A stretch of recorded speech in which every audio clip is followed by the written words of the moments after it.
earmuff used to your heart.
All right, good evening. Welcome to another live episode of the BCSN SportsWrap. And look who's back.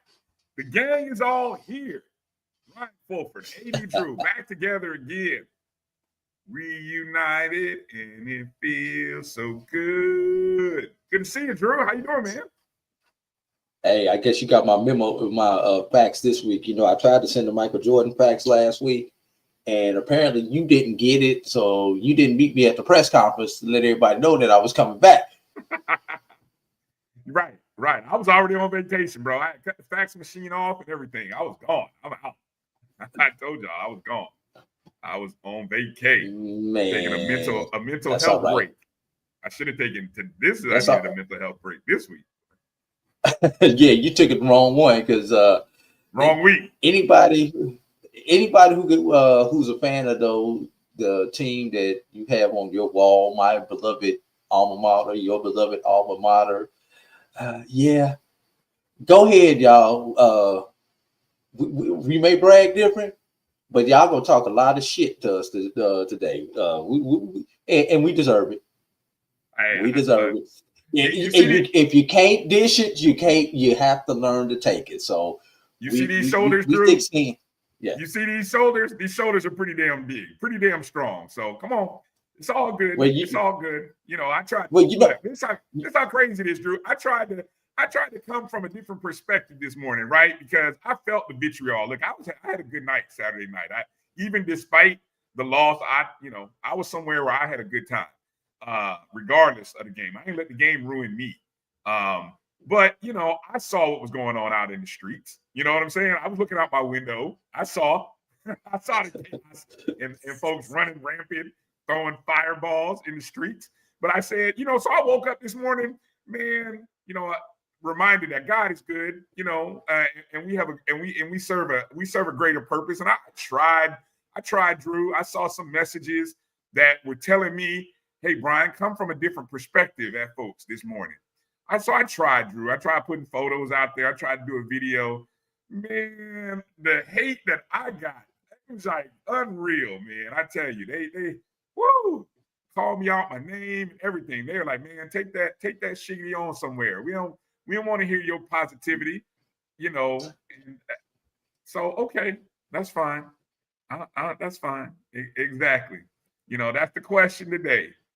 Are you glad, sad, or mad? That's I think that sums up the HBCU diaspora today, right? Because I think there's a large portion of everybody fits into one of these three categories today, Drew. We got people who are happy that they won championships. They clinched championships. They clinched a division championship. They clinched a berth to a championship. Then you got people who are just sad. You know, they're sad about what's going on with their team, with the program. Some people are already in basketball mode, basketball season, you know, and then there are people who are just mad. You know, I know a particular fan base, they're just mad today. But anyway, I mean, so I don't know how anybody, if you are indifferent, let me say this, Drew. If you are indifferent, then I applaud you, but I can tell you're not a fan. You're just casually passing by through this HBCU sporting diaspora, right?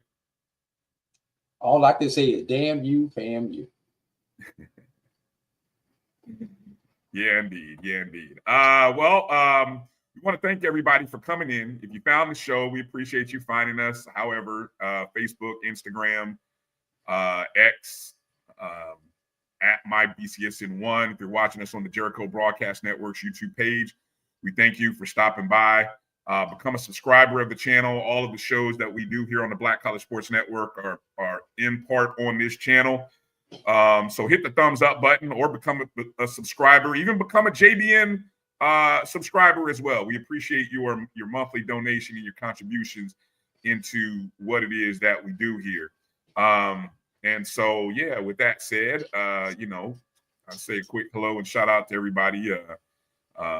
Coach Farasi coming up at the bottom of the hour, as we always do around this time. At the top of hour 2, Kris Ferguson. Something big is going on right now, Drew. What is that that's happening right live as we are having our show?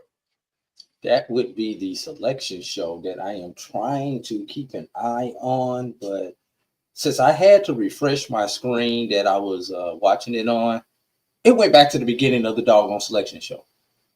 It won't let me just fast forward back to where I was at. So I've got to watch it again. Yeah. I see my guy Royal, Jackson State alum, hooped over at Jackson State, coaches basketball here in the Atlanta metro area. Always reminds me that he went to Jackson State. Yeah. Well, we'll see if you hopefully your boys, or maybe depending on where you're at, Southern's gonna have something to say about it to see which one of y'all make it down here to the A. Yeah. Congratulations, Jackson State. Congratulations, Southern Jaguars. And I know you're about to get into this. Bryan, did we ever think we would have both the East and the West wrapped up this early? Along with the SWAC the MEAC being wrapped up this early? Look, we've got 3. Look, I jokingly said this in our text group, but man, I can't wait the fact that we get to talk about Jackson State and Southern for 3 weeks. Like 3 whole weeks of breaking down Jackson State versus Southern in every possible way, in every angle that we can, So that's what we get to do for 3 consecutive weeks. And I don't know, is it 3 weeks or is it 2 weeks? I think it's 3 weeks. 3 weeks, December 7th. Yeah. And yeah, South Carolina State. Okay, so all right. There's a number of different ways we can go, Drew. We got, like I said, we got championships to talk about. We got berths that are clinched. We got streaks that came to an end. We got teams fighting post game. I mean, even the game that I did, Drew. This is why I said it's something in the water at this time of year. Because even the game that I did, I called a game down at Florida Memorial. Shout out to the Florida Memorial. That wasn't even a conference game. That's the first time the kids have been from California. Probably. Yeah, well, they was in Tallahassee last year, but they never been to Miami. The officials called the game with Florida Memorial was up 48-8. They called the game with 6 minutes to go after an incident that happened, Drew. And it almost got really bad. And fortunately, it didn't. I think in large part because Lincoln had about less players. Well, no, let me take that back. Lincoln University had as many players as the 1A high school football team at my high school, which is about 35 kids, 33 kids. Don't tell me they had people playing both ways. Of course they had people playing both ways. The same 6'9" dude who at the end of the game got into a fight, he was the offensive tackle and he was the defensive end as well. So yeah, But Bryan, you were broadcasting that game on another network. Right. Here's the difference, Bryan. What did y'all do with that network? Did y'all cut the feed? Actually, the producer did he pulled away, and he didn't zoom in, and they stayed on a wide shot. So yeah, we didn't show as much of it as what ESPN showed of the Central. Which game was that? North Carolina Central Howard. They didn't spend as much time on that one. Yeah. And Bryan, not to be cutting you off, I'm looking at the selections come up right now. Valdosta State is the number 1 seed in the Super Region 2. Right. Some of you guys in the chats are Miles on top of it. Oh, holy crap. Miles has a home game, everybody. Whoa, Miles is the number 4 seed. Okay. Yes, Miles is at home. They will face Carson Newman. Yep.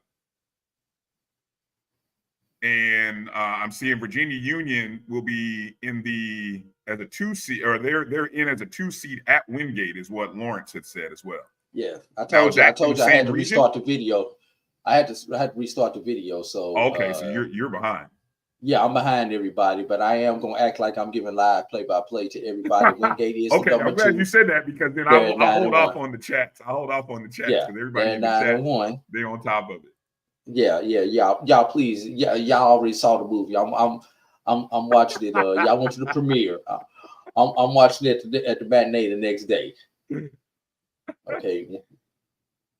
Yeah. All right. So while you're doing that, I'll go to some of the graphics. We'll start with Virginia Union. Virginia Union gets in. They're facing Wingate. They're facing number 2 seeded Wingate. And it's kind of shocking that they actually allow Virginia Union to stay in this region, because a lot of times those northern teams, the Virginia or even Bowie State at once upon a time, have gotten moved to Super Region 1. I did not expect Virginia Union to remain in this particular region. Rounding out the region, West Alabama, who defeated Miles, I believe that was game 1, is the number 3 seed. And they'll be facing Lenoir-Rhyne, who is 9-2. West Alabama will be the host school. So Miles win, they'll be heading down to where I used to live at, Valdosta. So it's going to be fun.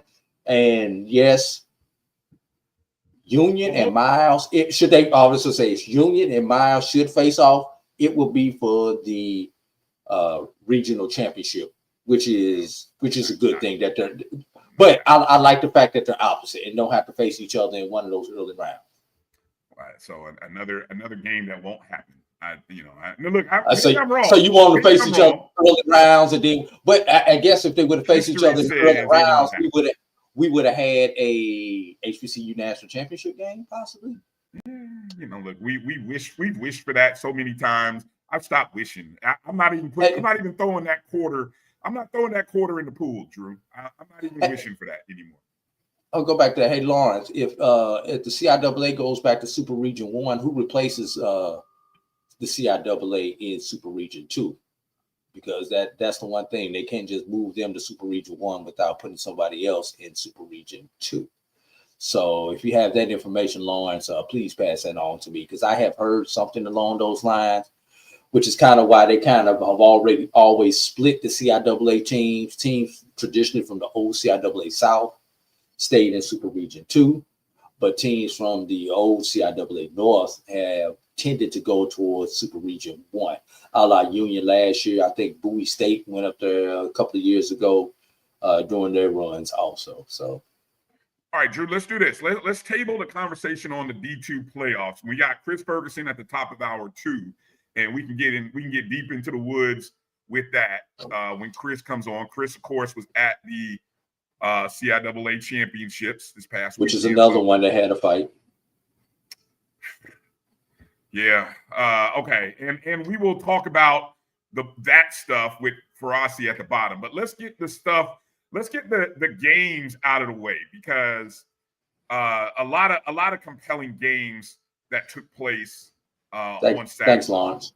We had championships that took place in the SIAC. Miles gets their 9th win of the season with a 53-25 win over Clark at home. What was the first time they met? It was like 48-20 something. Is that right? Yeah, that sounds about right. Yeah, so I mean, nothing new here. Miles jumped out on Clark 16-0 in the first quarter. Clark started slow as they have been doing all year. Managed to get a couple touchdowns in the second quarter, but still at the half, the score was 29-14, and then really from there, Miles kind of controlled the ball game, scoring 2 more times in the third quarter. to go up 39-14. Clark safety cut it to 39-16. But at that point, you kind of had a feeling where it was going. Clark did score a touchdown at the start of the fourth quarter to cut it to 39-23. But then Miles came back and answered with 2 more scores. So in total, a total domination by Miles. First title since 2019. Sam Shade, who essentially, I really enjoyed the interview he did with Dr. Cavill. If you listen to that on, I think it was Thursday. That was Thursday, yes. Yeah, that was a really good interview. I enjoyed listening to that on the train down to South Florida. He had basically had to rebuild this program after Ruffin had left for Tuskegee. 1-9 the first year. I know a lot of people were shaking their head, kind of like, how'd you go 1-9? And then the next year turned around, had a great season, probably could have won 9 wins last year. But this year, they actually get the job done. I think he came within maybe like 6, 7 points of 3 additional victories last year. Yeah, I heard him say something about me. I think it was even lower than that, Drew. I think he said it was maybe like 4 points or something like that. Yes. In that contest. So yeah, pretty much they dominated that contest. I think one of the big stats that I heard someone say, and I'm just kind of looking at the box score to confirm it, was that turnovers were a big part of this contest. As David Wright, he threw 4 interceptions in the contest. The backup quarterback threw 2. So a total of 6 interceptions. You can't beat a team as good as Miles when you have 6 interceptions. I didn't even look at how many fumbles. They had 2 fumbles. Wait a minute. Is that right? 2 lost fumbles? 2 lost fumbles, yeah. So a total of 8 turnovers. 8 turnovers. Be happy they only scored 53. Yeah. Just definitely be happy about that. So Clark finishes at 7-3, 6-2. They did have the player of the year in David Wright. Again, second year in a row, he's won player of the year, 2 different programs. Who was the coach of the year again, Drew? Was it Shade? It was Shade. Shade edged out Teddy Keaton for SIAC coach of the year. And there's an argument both ways on which one of them was more deserving of coach of the year. Obviously, Sam Shade, 8-0 at the time of the vote in conference, 9-0 after the championship game within conference. But you're talking about a Teddy Keaton who went from 0-10 to the conference championship game. So exactly, you can make your argument either way. And Bryan, I know this is a cop out. Honestly, there should have been co-coaches of the year. I don't know how many votes would have needed to be flipped, but you really can't take anything away from it. They beat Clark. It'd be different if they had never played. If they didn't play during this regular season, Drew, I would buy in 100% to the co-coach of the year thing.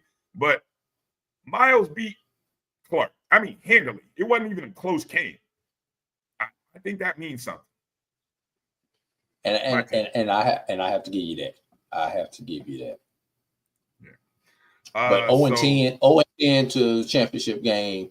Oh no, great storyline. Yeah, great storyline. I mean, storyline of the year. Look, and there's so many storylines from the D2 level because I mean Johnson C. Smith's coach as well. Turnaround. Turnaround from Johnson C. Smith was also Livingstone's turnaround. I mean, program the whole South. Yeah, thank you. The whole CIAA South in what they did. I mean, and the fact that no team from even the South Fayetteville State coming back to the pack. Yeah, even Fayetteville State coming back to the pack is a storyline. Right. No, but as crazy as all that said, Drew, not one old CIAA South team was in the championship game because they beat up on each other. Right? And if you remember. If you remember when about midway, right when conference play started, I said the SIAC will sneak back into this and the North will sneak back into this because all those South teams, when they played, because the schedule was still set North-South, even though they had everybody in one pot this year. I was like, the South will start eliminating themselves just because of the head-to-head competition. And that's exactly what wound up happening in the CIAA. Right. Right. So again, we'll talk about Miles. And again, you said where is Miles going again? Just give that again one more time. Miles is staying at home. Hosting Miles staying again home.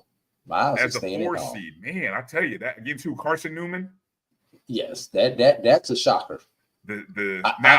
What's the shocker? The fact that they're playing Carson Newman, or the fact that they're hosting? The fact that they're hosting, and I have to go through and look and see what happened. Because Miles was 6, so I have to see who lost ahead of them. A couple in people order lost. to allow it. Ferguson talked about this. Kris mentioned that, and that's why he thought there was a slim chance that Johnson C might get in. And I think he was basing it on Virginia Union going to the Atlantic. If Virginia Union had gone to Atlantic, he thought because of a couple of losses that, and he can explain it later in hour 2 when he comes on.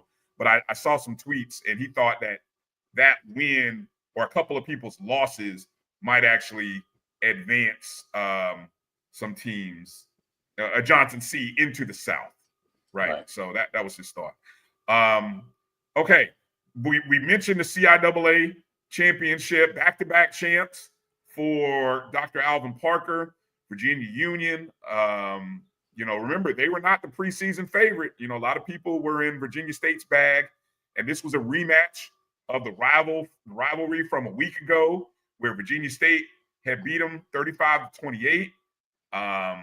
Well, Union came back to answer, and boy, did they answer in this one. Let me see, total yards, Virginia Union 355 to 351, 259 on the ground, and that means, you know what that means. That man, Jada Byers, 178 net yards on 32 carries, 1 touchdown. I heard you mentioned Drew this morning. He definitely should be for consideration for the Harlan Hill, which is Division II Player of the Year. Explain again how that works, because it's done by region voting before they get to the national level. Yes, it is done by regional voting. The regions are based on the way that the super regions are set up now. So, people have their opportunity, SIDs, and other people have the opportunity to nominate people from their respective institution. There's a committee that puts them together. They create a list of regional finalists, and then those of us who have a vote get an opportunity to vote. And then from there, from your region, you eliminate it down, and then you get a national vote. So that's how it tends to work. And right now, Bryan, Jada Byers is number 2 in Division II in rushing. 1,670 yards. This is through yesterday. And he ranks number 2, and he's almost 400 yards behind, about just over 300 yards behind the number 1 person in Division II, that being Siobhan Wright of Charleston of West Virginia, who has already eclipsed 2,000 yards on the season. But I believe Charleston is that the same conference that West Virginia State is in, if I remember correctly. But look at those numbers by the young man who's in front of Byers. If I'm not mistaken, he's done that in way more carries. Like, I think the number of carries by Byers is a little different, if I'm not mistaken. Let's see. If you look at the total number of carries. Okay, rush yards per carry. I'm going to that step right now. Rush yards per carry. Jada Byers is number 4 in the nation, yards per carry, averaging 6.76 yards per carry. And let's see, the guy who leads it, he's Wright, who leads the nation in yardage, is averaging 6.43 yards per carry. So yes, he is ahead of them in yards per carry. I mean, but the number of attempts, like if you look at the rushing attempts, Byers has 247 attempts, and let me sweat by that. Byers is number 2 in attempts. The guy who's leading them has 312 attempts on the season. So Byers is number 2. 60 more carries. I mean, Byers has 247 attempts, and he's number 2. I mean, so 60 more carries and 400 more yards. I mean, come on now. You know, I'm just saying, you know, you can look at it and kind of see the difference there. So, you know, and correct me if I'm wrong. I know there was a couple of games Byers did not play a whole lot in a couple of games due to I think one was due to an injury and one was due to CD, coach's decision. Yeah.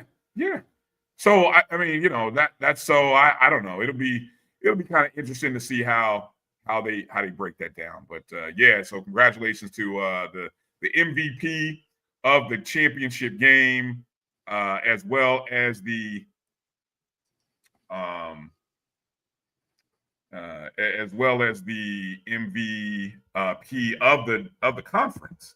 Yes, conference player of the year.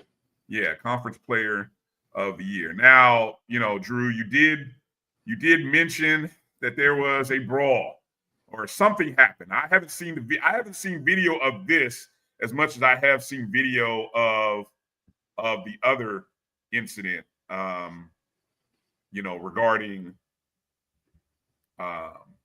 Jackson State, Alabama State, Central, Howard, North Carolina Central. But I am reading a statement that came out this morning from the CIAA commissioner regarding post-game altercation. Virginia State University and Virginia Union University competed in the championship on Saturday, the 16th in Salem, Virginia. The event ended in an on-field brawl between the two teams. The official statement from Commissioner Jackie Williams Parker: I am disappointed and heartbroken regarding the behaviors of two of our best teams at the conclusion of our 107th football championships. The conference will investigate and manage per its bylaws and processes for unsportsmanlike behavior and misconduct.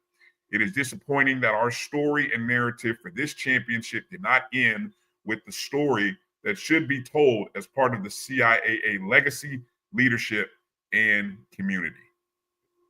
So that's the statement, Drew. You know, again, no videos yet, but I hope I don't look. I don't know. You know, I'm sure we'll see it, but we can talk more with Kris about it coming up. All right, let's take a break and let's get Farasi in here because we're on a schedule. We got to keep our schedule tight tonight for this show. So we got Coach Farasi coming up here after this break. We'll get into him talking about some of the topics of just coaching stuff. I mean, I'm less into the games at this point, Drew. You know, I know we always bring in Coach to bring in talking about the games, but there's some other bigger topics regarding football and as a coach. And I think as a coach who's looking to get in, I think I'd love to hear his thoughts on what he's seeing in college football today. So I think it's a topic worth having a few minutes of discussion about.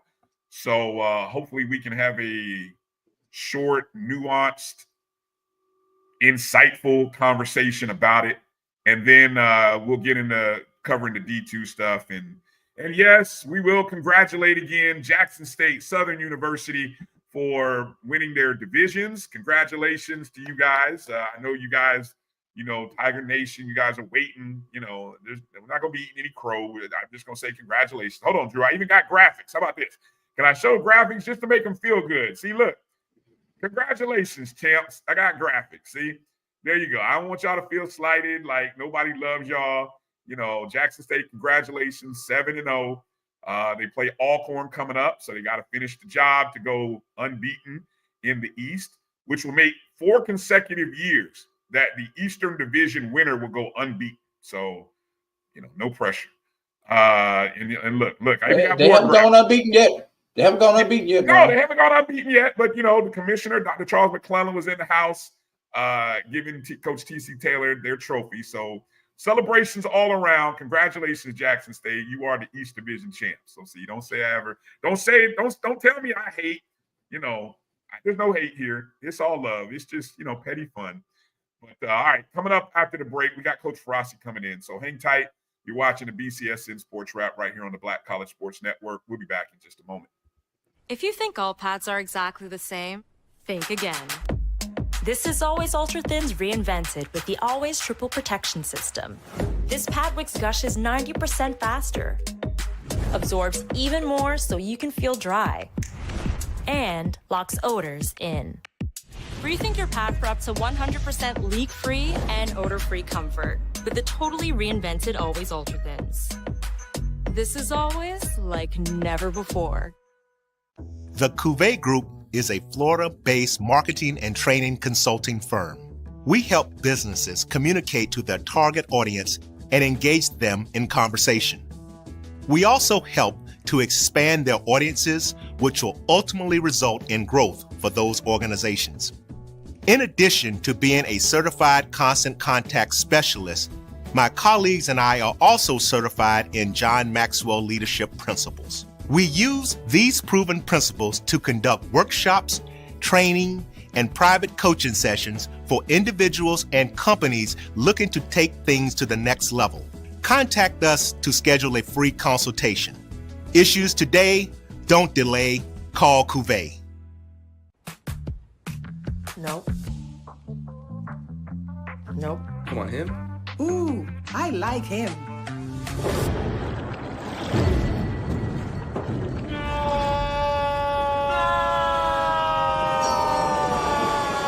Quick, the quicker picker-upper.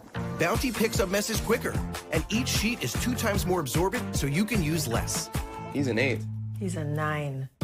Bounty, the quicker picker-upper.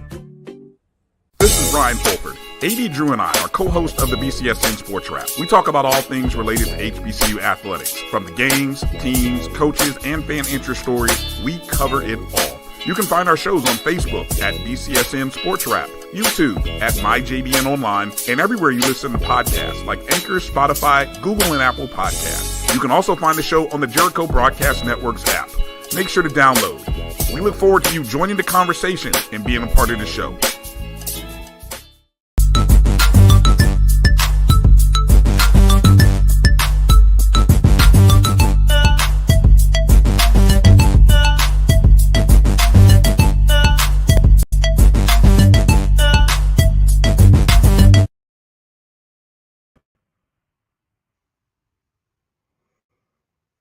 Hello, my name is Farasi Norman,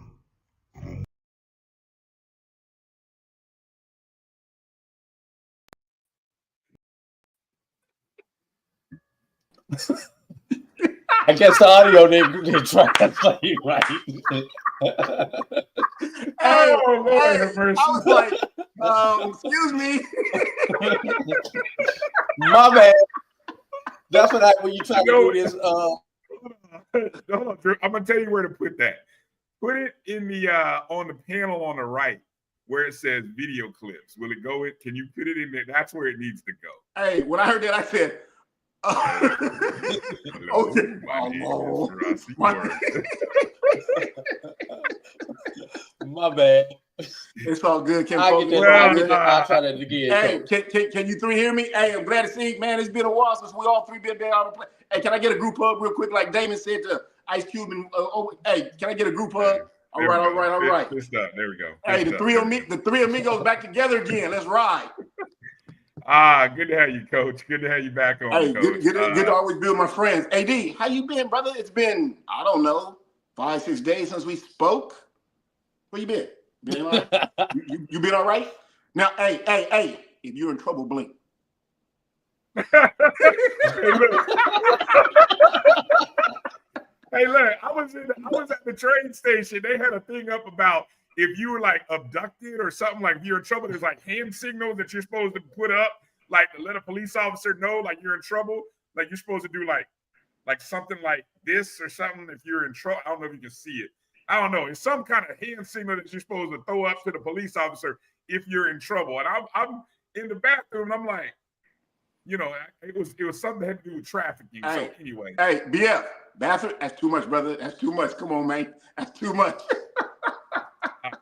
Hey, I want to read a quick text that you sent me.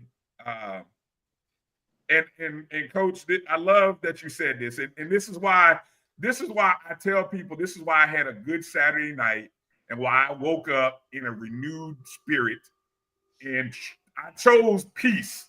You know, some of y'all still choosing violence. I chose peace this morning, but y'all won't let me have it. But anyway, Coach texted me this. He said, remember, even though we love our alma mater, it's just a game.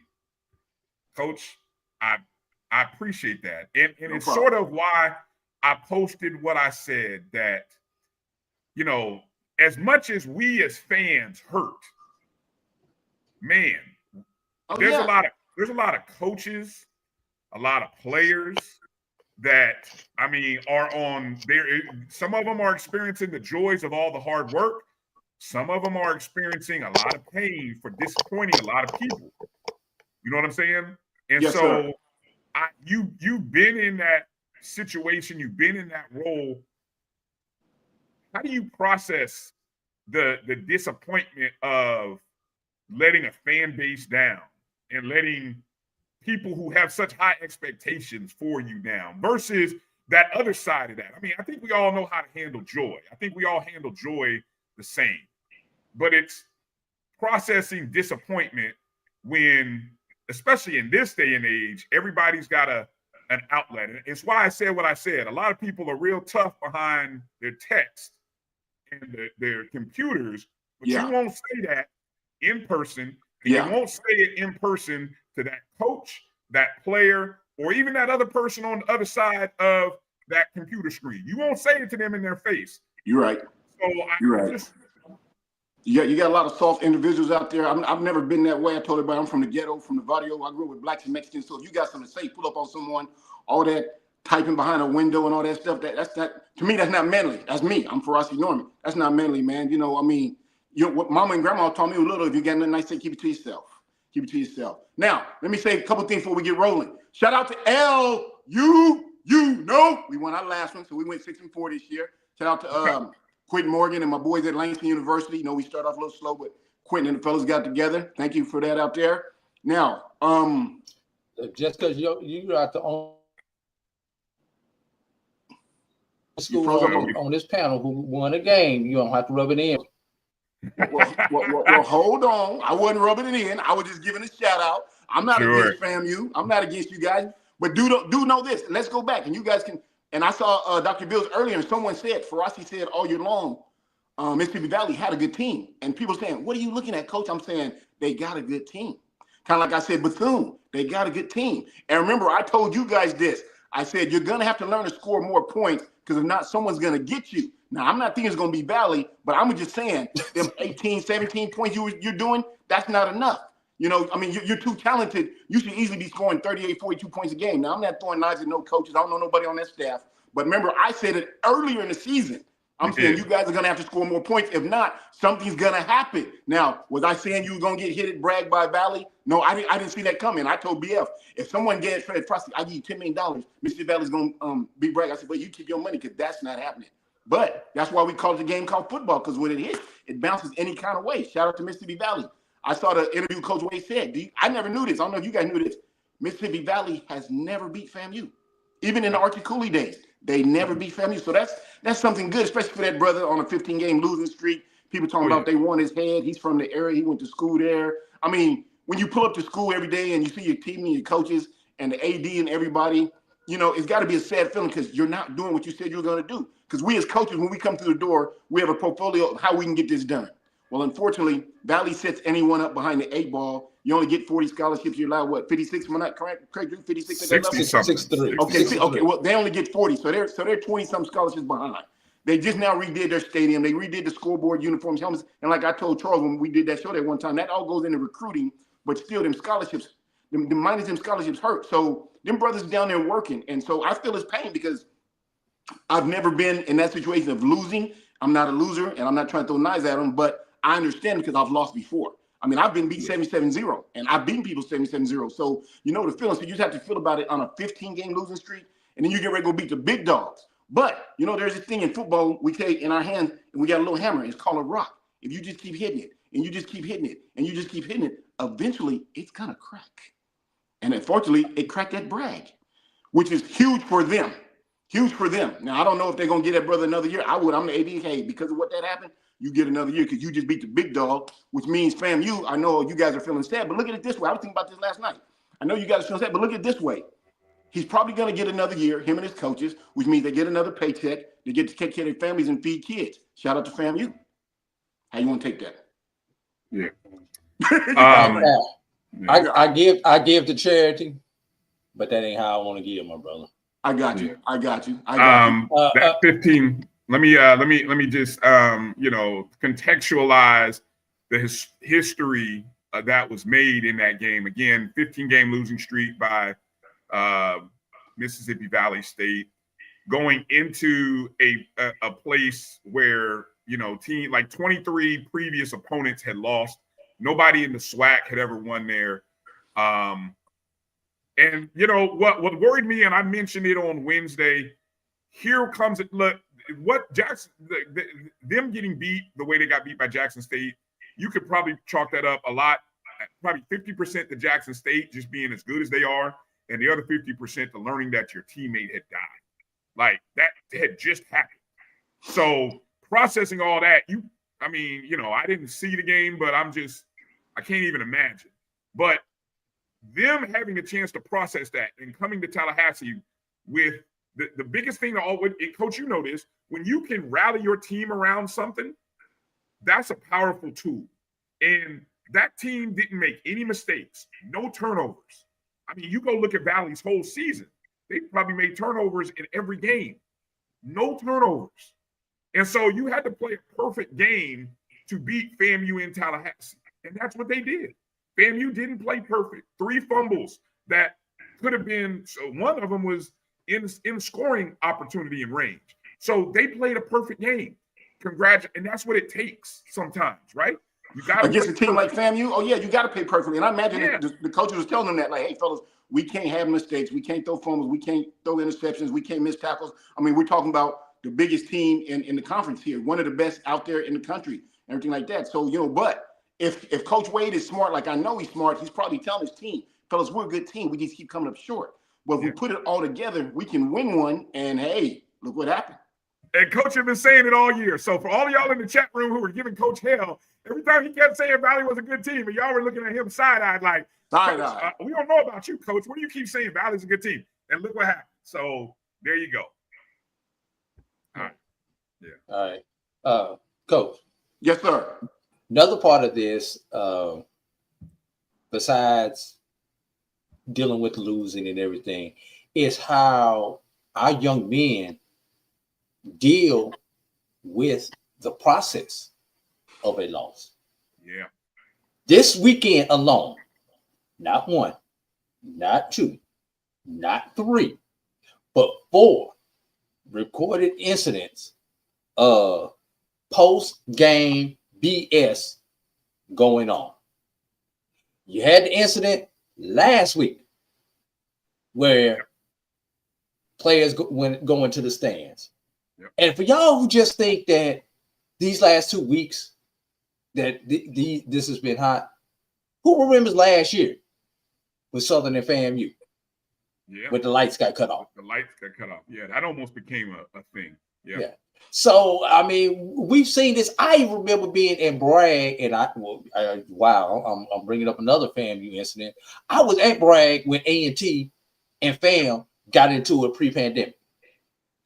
Because they had to cross each other going into the locker rooms because of how the locker room situation is at Bragg. I bring this up to say, unfortunately, this is nothing new. But it seems like the last couple of 3 weeks, we are starting. One time is an incident. Mm-hmm. Multiple times, like we've seen, you're starting to get a pattern. Mm-hmm. We need to figure out to stop this pattern before it becomes a trend. Mm-hmm. And the thing is, we have more eyeballs on us now because of our contracts with that 4-letter network or that 6-letter network. Y'all do the math. Y'all figure out which one I'm talking about with that 6-letter network. that are controlling these things. And I'm gonna get off my soapbox in a minute. Either we messing up the money that these people giving us, or we messing up the money that we can get from these folks in the future. Because all they talking about now is look at them. You put all these eyeballs on them, and this is how they act. This is what I've been missing. Or, hey, you was talking about going to HBCU. You sure you want to play in that environment? Mm-hmm. Talk about a mom and a daddy. Mm-hmm. These are the different things that are going on. These are the conversations that people are. Y'all hide behind y'all keyboard all y'all want to. I want to have a real conversation right here, right now. I need the coach's perspective right now, Coach Norman. First of all, we know your program would not probably be associated with something like this. But how does something like this happen? Well, let me say this, Drew. You can't really say whose program would be associated because as a head coach, we try to do the best we can. But like I told Bryan, let me just run it down real quickly. When you recruit a young man, you let him know what is and will not be tolerated. We don't use our fists. You know, I have a no punch policy. We ain't punching players. We ain't punching coaches. We ain't punching each other. Okay. And if you throw a punch, you're dismissed here because this is not a boxing team or the MMA. This is a football team. You get to hit somebody for free and it's legal. Okay, so if you want to punch somebody, stay in the hood. Go do it. If you belong to the Crips, Bloods, Pyrus, GDs, BDs, all that stuff, do that. When you come here, I need a student athlete. Okay, and I let mom and dads know that. And then I say it again when we start training camp. Everybody, I got all 100 kids. I put the coach and I'm standing in front of everybody. I'm letting them know, hey, we're about to have tension. We're young men. We're strong. We've been in the weight room. We got testosterone. So, but hey, I'm not taking the fighting.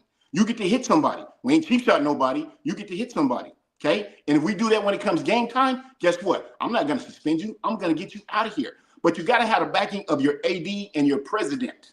They have to come in there and sit with your coach and say, yes, if you embarrass us on that level to where it becomes a fisticuff, a physical altercation, no matter what it looks like, 100-0, 101, 103, no matter what it looks like, you are done here. Because that's not what we stand for. And as young black men, we have to stop. Because like you said, all eyes are on us. And we all know everyone likes to use that N-word. Nowadays, some people use it as a cool term, but then there's some old school people that still use it as that term. Look at them ends. I told you. Why would you even take your network over there? You're right. And pull the plug on us. And now we're back crying. We don't get no TV time. We don't get no scouts coming. We done lost that big A check. Yeah, you know, and because of stuff like that. So, but you have to give that speech. And like I told BF, there's always somebody in the crowd who thinks he's special. I'm going to use me, Farasi Norman, 5'8", 220, 4'4" in the 40, 225, 25 times. I got Dallas and Redskins, well, the Commanders, and I got 25 scouts coming to see me. So I know I'm good, coach. What you going to say? You ain't going to get rid of me. I'm bringing you publicity. No, I'm going to get, yes, try me. Go ahead and just run for 350, score 5 touchdowns, and let me catch you fighting, and you'll be on the outside of that gate. That's real. I have to, because if I give you a pass, then I get the next guy's going to fight, and next guy's going to fight. And you know what they're going to say? Like I told BF earlier, you let Farasi fight, you do nothing to him. You let AD fight, you do nothing to him. So nip it in the bud, coaches.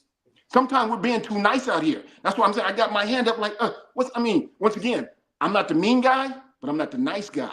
Cipher between them lyrics right there. I'm not the mean. Tell people, and you guys know, you know me 2 years now. I'm cooler than a fan on a hot summer's day, but I'm dead serious about my business. Fellas, we're not fighting. And if you do, you're done. If you do, you're done. Period. I don't care who you are. You could be the president's grandson. You're done here. Can I please go next, Bryan? But unfortunately, you got to repeat yourself. And we as coaches, and you guys are coaches, we don't like to repeat ourselves. But in that kind of situation, you have to. And you probably have to say it every Friday before you go after that practice, and you bring everybody, hey, good week this week. Hey, good job. And we're going to do it again. Just get ready for tomorrow. But fellas, I don't care what they say to you. It could be an all-white team. They could call you the N-word. They could say, hey, your mom. I don't care. Just look at them and say, look at the scoreboard and jog off. I need you to do that because if you don't, you won't be here. Plain and simple. All right. I got to get this out, Bryan, and I'm going to let you go. For all y'all in the chat room who blaming the officials for that post-game fight, y'all just shut up. The officials have nothing to do with what happened after the game. The officials out there, y'all don't understand it, and a lot of y'all don't respect it because y'all talk about these officials like they're not human. But they have, outside the coaches, they have the toughest job out there to enforce the rules of the game. They see things in live time that you sit at home and have an opportunity to see it on replay. And they have to make a split-second decision. Flag, no flag, catch, no catch, foot in bounds, foot out of bounds. You know, was that a late hit? Was that not a late hit? Y'all shut up. Y'all don't understand what it takes to be an official. Because some of y'all done pissed me off with that. The officials have nothing to do with this. If they will keep it in, they keep it between the lines. They make sure that these guys go out and keep it between the lines. Now, once the game is over, their jurisdiction is done. Then it becomes the coaches and administrators' responsibility. But don't sit here. Yeah, they make calls that you don't agree with. I never say an official makes a bad call. They make a 50-50 call, and you're on the wrong 50 of it. So what? Get over it. Move on to the next play. Chip on to do better the next play. If you want to do right, if you're doing what you're supposed to do, you don't put the official in a position to make that call, man. I'm sorry, Bryan. I'm done. Let me jump off this camera before I start cussing. No. Hey, where you I gotta go? go get a drink. Hold on. Let me say this. See, y'all understand. Drew is an official. So see, he's giving you a perspective. And this is what I'll say about officials, right? Coach, I listen and watch NFL, college, high school, even at the NFL level, where they're supposed to be the best officials. We complain about the officiating at the NFL. We all complain about officiating. So I mean, look, we all are complaining about officiating. At some point, where's the accountability? What is it you say as a coach? I've heard you say this, and I say this even as a basketball coach. We have to play through the officials. Yes, we can't. You said you don't talk to officials. Even when I coach basketball games, I don't talk to the officials because I know 99% of the time, whatever I say is not going to change the call.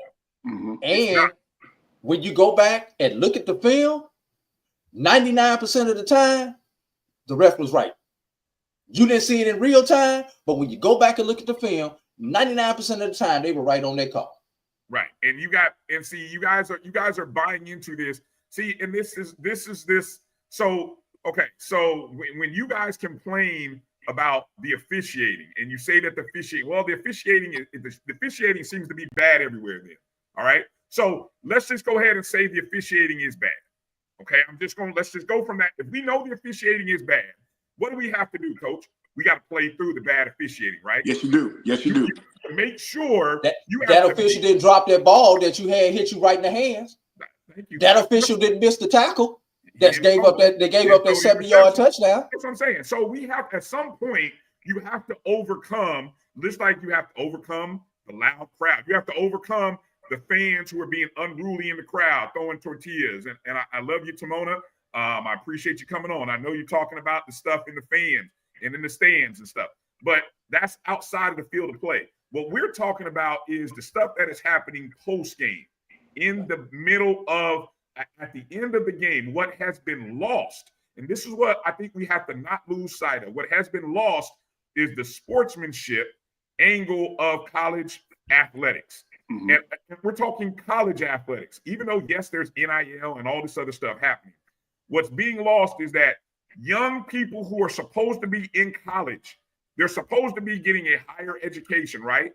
They're supposed to be getting degrees, which means, just work with me here, right? They're supposed to be the leaders of our society. And I understand they're in a gladiator sport. I understand they're in a sport and they're competing and battling. But at some point, at the end, either we do two things. Either we stop the whole post-game, come to the middle of the field, shake hands and say, hey, man, good game. Way to fight hard for 60 minutes. Great job, coach. You guys did a great job of putting it on us. But either we stop all that, or coaches who are out here talking about culture over scheme and all this other stuff that y'all out here doing. Well, if your culture is to go score as many points as possible, up 25 points with 30 seconds to go, and you're still trying to score points, you're trying to embarrass your opponent. Let me say this real quickly. Go ahead. Hold on, Coach. Let me finish. Hold on, Coach. You're trying to embarrass. miss me on that. I'm trying to get in the third string guys. Nah, the hell with that. You're trying to embarrass your opponent. Maybe you're trying to cover the point spread. I don't know. Whatever it is, you aren't living in this world of sportsmanship because then when guys at the end of the game start fighting on the other side of the field and the coach's like, oh, I didn't see what happened. I didn't see what happened because I was over here. Yeah, well, coach, your guys, your culture that you created, the culture where you have players who are losing their freaking minds at the end of the game. I mean, where's the accountability? So at some point, whether it be the ADs, the commissioners, the presidents of the university, somebody's going to have to come all together to stop just sending press releases, stop sending fines. You're going to have to do something more. Otherwise, let's all stop. If y'all really care about it, if you really care, then something more has to be done than what is being done. And it's going to, if it really matters, then you will own up to the fact that, you know what, we might lose players for the next game. So that sucks. Some of y'all guess what? All the people in the chat room go be pissed off because y'all have lost a player because why did they suspend him? Why did they suspend him? So y'all can't have it both ways in that chat room. Either we gonna have the discipline and be able to deal the punishment when necessary, or we gonna allow these players to continue on with this mess. And also, y'all talking about it start at home. You know, here's the one thing that do start at home, and I see it because I've coached at all levels. I've coached from youth, middle school, high school, and at the collegiate level. When you, mommy and daddy, talking about them cheating ass referees, they get into those kids' head. Mm-hmm. And now them kids out there talking about them cheating ass referees. And then they start talking shit back and forth. They talk shit at the referees. They talk shit at the other team. And you talk enough shit to somebody. How much, Farasi? You might be bigger than me, thicker than me. I'm a little bit taller than you. But how much shit you gonna think? How much shit you gonna talk to me before I get pissed off? That's my point. We've lost it. That's my point. I love all y'all in the chat. We got to keep this rolling. I want to respond to a few things I see in the chat. K-Bird. I love K-Bird come in on this, man. Yeah, hold on. No, Chris is taking the chat. Chris wants no part of this. Coach, we're gonna give you the last word. Coach, we gotta keep this thing moving. So I want to give you the last minute here. Any final thoughts here that you want to get in regarding this topic? And we'll put a pin on this and hopefully maybe have a more nuanced discussion after we see what comes out of the conference's final statements regarding this. But go ahead, Coach. I'm going to give you the last word, and then we got to go to break. Thank you. Goes back to my beginning statement. Presidents, commissioners, ADs, head coaches, you got to come together, and you got to stand together and come up with a plan. Stop babysitting. Stop giving these kids chances, give them opportunity. Opportunity being part of something great. Opportunity about continued education. If you don't want that, go elsewhere. If you embarrass us to that point where that happens, we have to let you go. And once again, someone's going to try you. That's just the nature of young kids. Someone's going to try you. Unfortunately, as much as it pains me or anyone wants to get rid of a young man, you have to. And once that happens, everybody's going to say, oh, Farasi just ran 4,000 yards. They get rid of him? Yes, because we told you guys at the beginning in August, we're not having that. And until that happens, unfortunately, that stupid stuff happens. Once again, I say it all the time, like Dre said in Tupac. Hey, we want to do the dumb stuff, stay in Compton. Once again, shout out to Compton. I got partners out there on the west side, Paul Roos. But still, if you want to do that stuff, stay home. But when you come to school, go to school, it's about being a student athlete.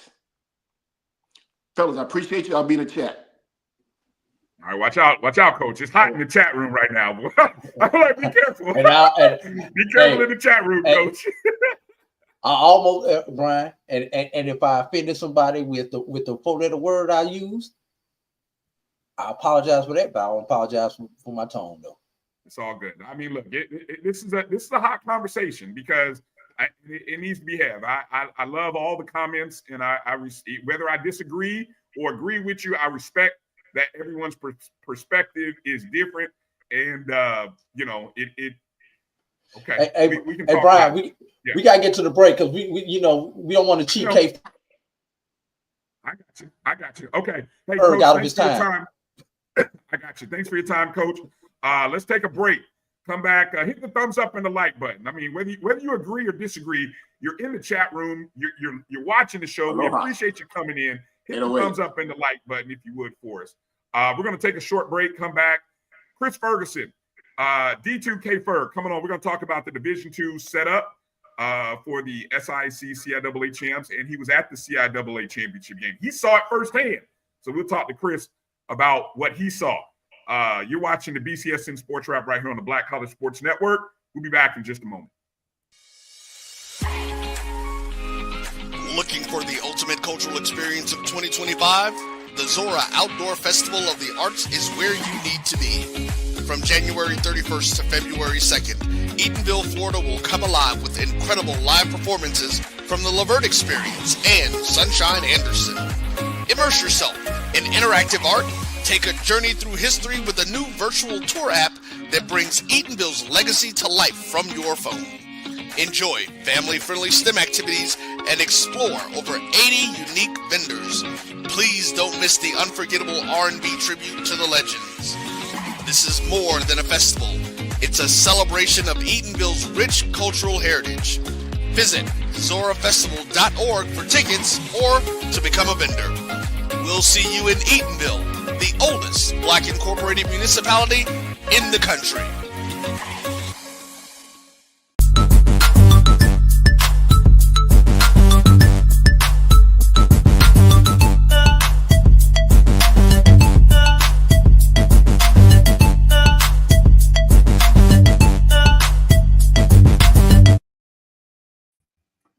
All right, welcome back to the BCSN SportsWrap. Brian Fulford, A.D. Drew. Joining us is Kris Ferguson, D2K Ferg. I know Kris thought he was just going to come in and talk about the D2 playoffs, and all of a sudden, it's like fire. There's a fire pit going on.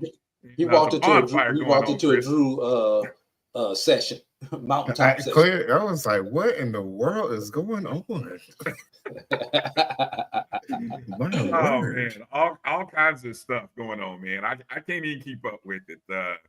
Interesting stuff. All right, Kris. Let's talk about the CIAA championship game and the champions themselves. Again, Virginia Union, back-to-back champs. Dr. Alvin Parker cements himself as probably one of the top coaches in HBCU football, in maybe Division II football. What kind of give us your takeaways on what you saw of this rematch? A rematch between Virginia Union and Virginia State, 17-13, much lower score than the first time these two teams played a week earlier. Yeah. It was definitely unusual to have sort of a back-to-back, but this has always been like one of the dreams that you would have, like the two best teams in the conference, regardless of divisions, squaring up in the championship game. And we got that this year, right? With, no disrespect to Johnson C. Smith. And what was kind of just noticeable was, I kind of expected both coaches to do some adjustments. The week before, you had Virginia State giving up 200 yards worth of penalties, and you have Virginia Union turning over the ball four times. So something sort of had to give there. And I think you kind of saw that. It was a really, really tight game in the first half. But Virginia Union, they sort of stayed patient. They went to the passing game when necessary, went to their number one target in RJ Vick for big plays, and sort of played the field position game. And I think this game just came down to little things, like that fake field goal attempt in the first quarter for Virginia State. That was a big one. There were certainly questions about kicking and just getting a field goal with 6 minutes left in the game for Virginia State when they needed a touchdown just to tie. And I would just say, at the end of the game, it all came down to one man, the one-man show known as Jada Byers. And when they wanted to run the ball and wanted to pick up critical third downs down the stretch, they gave it to Jada Byers. And need 5, he gets 7. They need 2, he get 4. And he did just enough to put that game out of reach for Virginia Union. So congrats to the Panthers on the bounce back. And really the one game that mattered the most was just a championship game. All right. Kris, I got to ask you this question. WSSU Ram Nation. Was it the best two teams?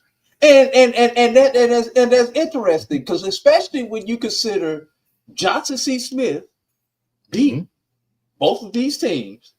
Yeah. And were it not for St. Augustine's, Johnson C. Smith is in his championship game against one of these two teams. So I mean, yeah. Was it? And then obviously Winston-Salem had something to say about it. Livingstone had something to say about it. So I mean, there were 5 legit teams right there. Shaw hung around for a long time. Fayetteville has been the kings of what was the Southern Division. So was it really the best two teams? They may have been the best two teams record-wise on the games that counted, because there were some games that didn't count. That if they would have counted, we'd have had different scenarios. But anyway, the floor is yours, Kris. Well, you ever hear a semi when they put it in reverse and they hear the beeping sound? That was the sound. That wasn't a semi. That was Johnson C. Smith the last 2 games of the season, just going in reverse. And so they built up this really great resume, right? And they fumbled the bag the last 2 games of the season. If you're Livingstone, you got to feel pretty good about what you have just accomplished and the way that you ended JCSU season in just such dramatic fashion. But at this point in the season, I just don't think JCSU was one of the 2 best teams. And they had an opportunity to do that. And so what? Early in the season, you got teams. It just seemed like, and maybe it's just coincidence, but that Winston State game, they wanted that game. And after that, it's like, where's the fire? Where's the drive? It just, how you get shut out by Fayetteville State? I mean, come on. Really? No. JCSU is not in that conversation of the 2 best teams. They're not. Wow. That was not the answer I was expecting. Yeah, no. Is Jada Byers the best football player in Division II football, Kris? Not statistically, he's not. He's number 2 in rushing, across the country. But Shavon Wright out of Charleston, he's got him by a couple hundred yards right now, and about 60 more carries also. Is his team in the playoffs though? Yes, they went undefeated. They're the number two seed in Super Region 1. And then you got the quarterback who won last year, Zach Zabrowski out of Central Missouri. They're not in the playoffs, but he's having a really great season as well. He is tops in the nation in passing again. But Jada Byers, is he up there? Absolutely. Should he be top 5 again? I think you got a case for it, but it's a kind of a down year for running backs in general. And you really need to get to 2,000 yards rushing to have a chance at the Harlan Hill, I feel like. Is that just a product of running backs in general? I mean, it seems like all these Heisman, I mean, unless you're a Heisman, unless you're a Travis Hunter who does every snap on both sides of the ball, unless you're a unicorn in a non-quarterback position, are we just going to have to accept that the days of a non-2,000-yard back, which, I mean, God, how rare is that? You're just never going to win either the quote-unquote Heisman. Do we just resign to that now? I mean, I feel like it. There have been instances in recent memory of defensive players getting some shine in Harlan Hill voting, like finalists, the top 8. But it just feels like we're in such a passing league, and Division II in particular. There's a pretty big gap between have and have-nots. And I think that when you can get that one player that's like really, really strong, one quarterback that's really strong, 4,000 yards is not out of the question in particular. And that's probably not enough to win. I just think in Division II in general, the statistics are, I think it's down a little bit this year. And I think that's why you see a lot of results that you're seeing where I think you have a lot more like 2 lost teams making the playoffs right now, and the conferences beating up on each other. I think there's a lot more parity this year. And I think you also see that in the statistics with a lot of players as well. All right. Let's go ahead and break down the regions here. Drew, go ahead. I'm gonna see if I can kind of pull up the graphics real quick. So that way people who may not be familiar, but I'll go ahead and let you lead it off. I've got it right here if you want me to pull it up. You got the graphic on the region?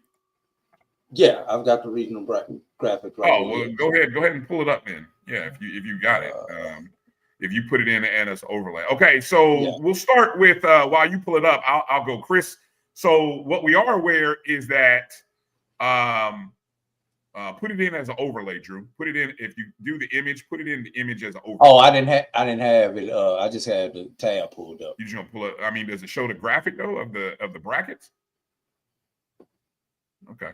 I don't know if you can zoom in on it. So. No, you asking too much. It's live, so we'll figure it out. There you go. Is that working? Go one more notch in. Let's see. All right, so I think people can see. Don't break it. Yeah, don't break it. Scroll down some. Scroll down a little bit. There you go. That's perfect. All right, so that's what we're looking like. You see in the bottom left on the left side there's the quad. Miles. Miles is hosting home against Carson Newman. Let's start there, Kris. I think that's a pretty big story, the fact that Miles is hosting. Drew, you were surprised by that. What's your take, Kris? And then comment on that, Drew. Where are you at on this? Well, Miles started like way behind, and they are the epitome of it's not how you start, it's how you finish. Their schedule lined up, and kudos to Tuskegee giving them a bit of a boost because Tuskegee's had a rough start, but by the time they got to that last game of the season, they actually were a team above 500 in terms of Division II games, and that was a boost to Miles's resume. And the beating Clark Atlanta also helped, and not seeing them having the seasons of past as well. Certainly kudos to those two teams. Those teams really helped Miles. And Albany State also on the resume. Right. So it was slow going at first, but between that and then also catching some breaks along the way, enabled them to get into that 4 seed.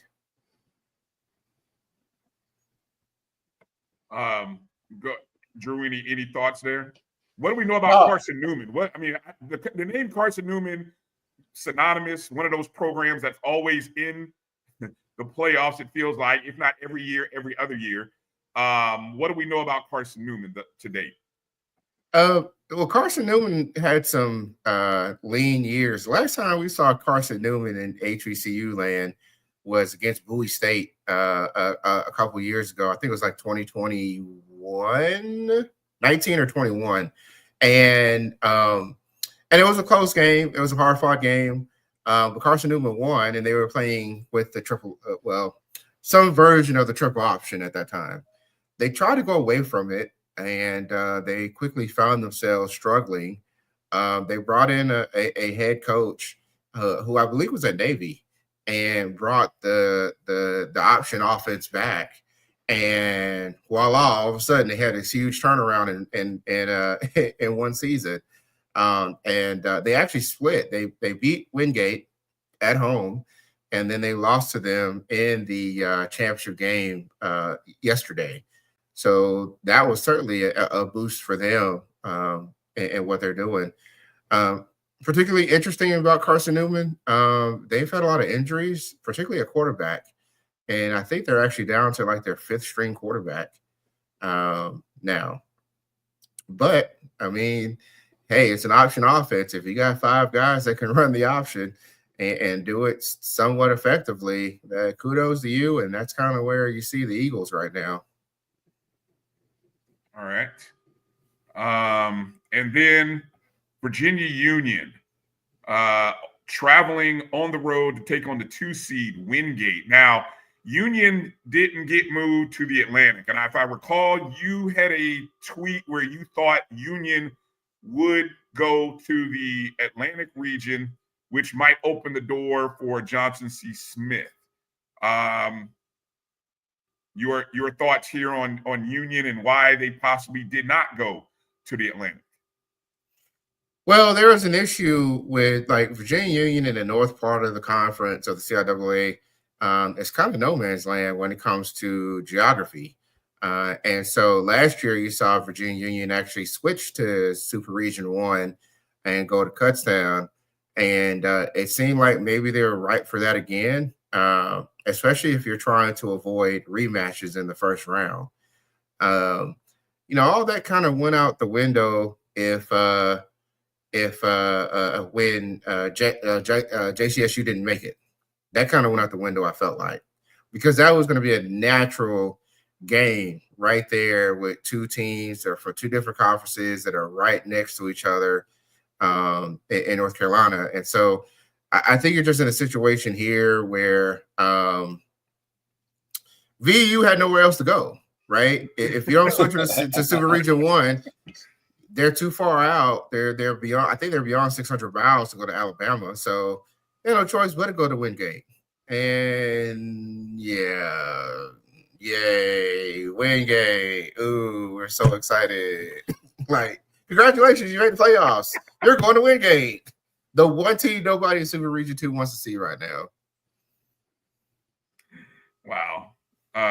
Drew, any thoughts there? How do you follow that up, man? I know, right? I was like, man, all right. So I almost feel like I should ask that question that I started in here. Who was it who asked? Emmett asked which D2 HBCU will win a playoff game, if any. I think Miles has the better of the two teams. I think, Miles certainly has a defense that likes to slow down the run game. Now maybe they draw up how they kind of play against Savannah State a few years ago when Savannah was running the option offense and work with that. Because, you got to learn it real quick how to defend it and have players buy into that. I think their odds are better than Virginia Union. I just think that Wingate's defense is going to pose a lot of issues, a lot of problems. Even though Virginia Union is better than the last time they met, I still am a little concerned there. So if I had to pick the 2, it would be Miles. Right. Now, Kris, we know as the weekly rankings were coming out, there was at least 2 CIAA teams that were in the top 7 and another one hanging around. When it's all said and done, we're back to our 1 SIAC, 1 CIAA team. So I'm going to ask you. I'm going to ask a 2-part question. Number 1, why did I believe that's the SAC had wound up with the extra? Let's see, there are 2 go south, 3 go south. 2. Let's see, we got Valdosta. Yep. West Alabama. Yep, that's the 2. All right, then you got 2 SACs, 3 SACs. Yep. And then the 2, 1 CIAA, 1 SIAC. Yep. All right. Why did we know why this SIAC didn't get a second team in, but why did the CIAA, who's been up there all year long, not get that second team in and bump one of those SAC teams? Outside the politics. The rant that you just had when I got into the back room, like that's how I feel right now. And I'm trying to sort of preserve myself a little bit. But you learn how to type. They tell you to put your fingers on the home row keys, and on your left hand is A, S, D, and F, and I could turn that into some cuss words and use it all in a sentence and explain how I feel right now. Because I am pretty livid about it in the most calmest way possible. I'm probably gonna have to meditate in a little bit on this one. I'll just say this. JCSU was having some. I think they were struggling quite a bit, and they had the head-to-head matchup against VUU and against Winston-Salem State, and I just think that if you're going to honor that, then you would see JCSU in the playoffs. You would. Winston-Salem was 7. Yeah. But like the criteria for the playoffs are there's quantitative criteria, and then there's some other things. And one of those things is head-to-head matchups. When you're that close in the rankings and the regional rankings like that, they generally honor head-to-head. The committee has in the past. They did not do that here. And it wasn't just JCSU that got shafted here. It was also Emory and Henry who got the shaft, because Emory and Henry, who was also 9-2, they beat Carson Newman. They beat Lenore Ryan, and they did not even get into the playoffs either. Some of their part of their schedule really sucked. They had Bluefield State like that, and so did Winston State did. Like Bluefield just really it's a whole lot of turnover in terms of the head coach and everything, brand new head coach. So you don't have high expectations there. But granted, like generally when you're that close, they honor head to head. It matters. And they threw that out the window when it came to JCSU. They threw that out the window when it came to Lenore Ryan, and things became very subjective, it feels like. And that's because if you're going to do that, like Winston State's numbers were better than Lenore Ryan. They were better than Carson Newman. So you're going to do that. Why don't you just throw Winston State in there and split it? Split the difference, right? 2, 2, 2, and 1. The SIAC gets 1 because they did not do all that great out of conference. You got Miles, and that's it. Everybody else, and that's all they deserve. And that's all they deserve. But that didn't happen here. That did not happen here. And I there's a lot of stuff I think you can sort of read between the lines. I don't know. Even Lenore Ryan yesterday, they struggled against a 1-win team in Division II in Anderson. And they only won by 3 points. It was a late field goal. They're not they also have injuries and not playing to their full potential right now either. Basically, you had 6 teams vying for 3 spots. We know one's going to go to the CIAA. We thought that was still going to be JCSU in the end, which means that Virginia Union is going to look really good. And it just didn't happen. It almost feels like the fix was in when Winston State got bumped out of the top 7 and Lenore Ryan jumped to 5. It just felt like at that point in time, looking back, hindsight 2020, that the fix was in. And that's just pretty disappointing. So that brings up part 2 of my question, Kris. And it goes back to, I don't remember who asked the question, Brian. Will one of our HBCUs get a win? Which one, if any? Mm-hmm. And considering all these fixes, conspiracy theories, what the election is rigged, whatever you want to say about this right now. Stop the steal. Stop the steal. I mean, all of that. All right.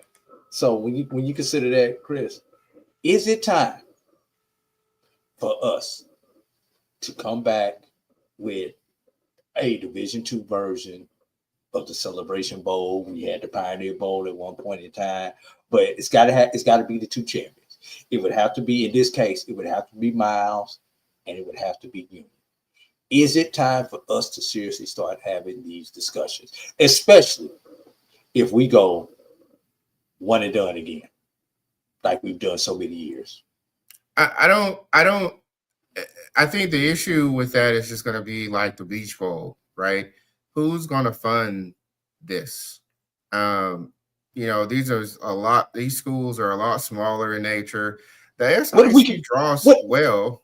What if we could get it like just like the Celebration Bowl? Everything that Celebration Bowl has it on a scaled down version for CIAA and SIAC.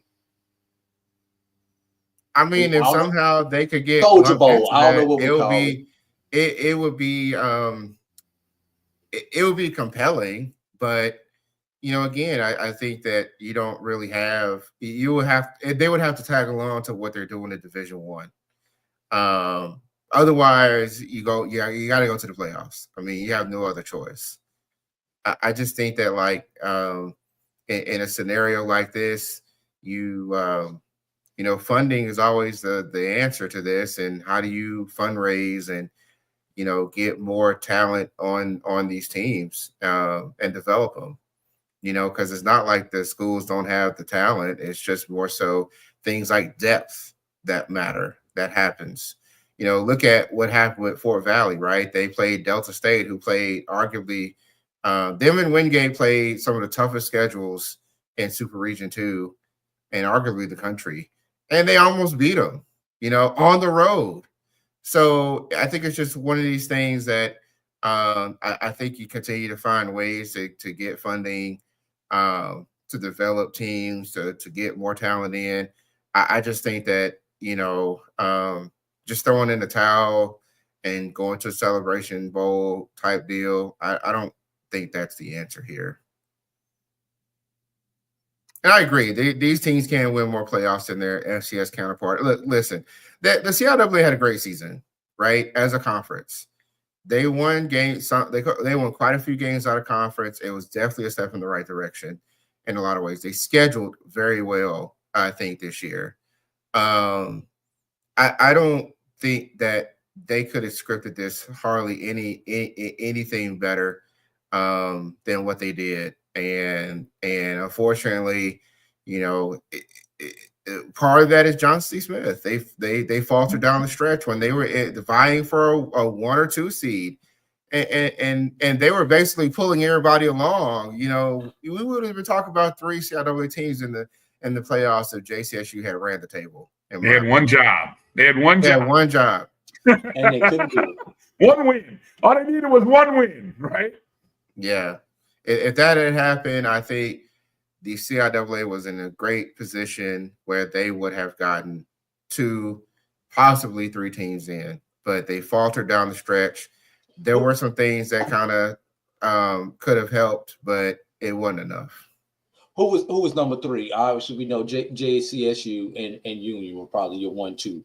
Who would have been that 3rd? Would it have been Winston State? Would have been Winston State. Oh, okay. Yeah. Winston State would have been the 3rd. Yes. Because their numbers were actually better than Union and better than JCSU. Yeah. I agree. Lead football. I just saw that comment. Oh, man. I rely on these guys for nothing, man. JCSU, the zone, man. They got us all. Oh my God. Last thing, Kris. Hold on, I gotta put that back up because that went too fast, man.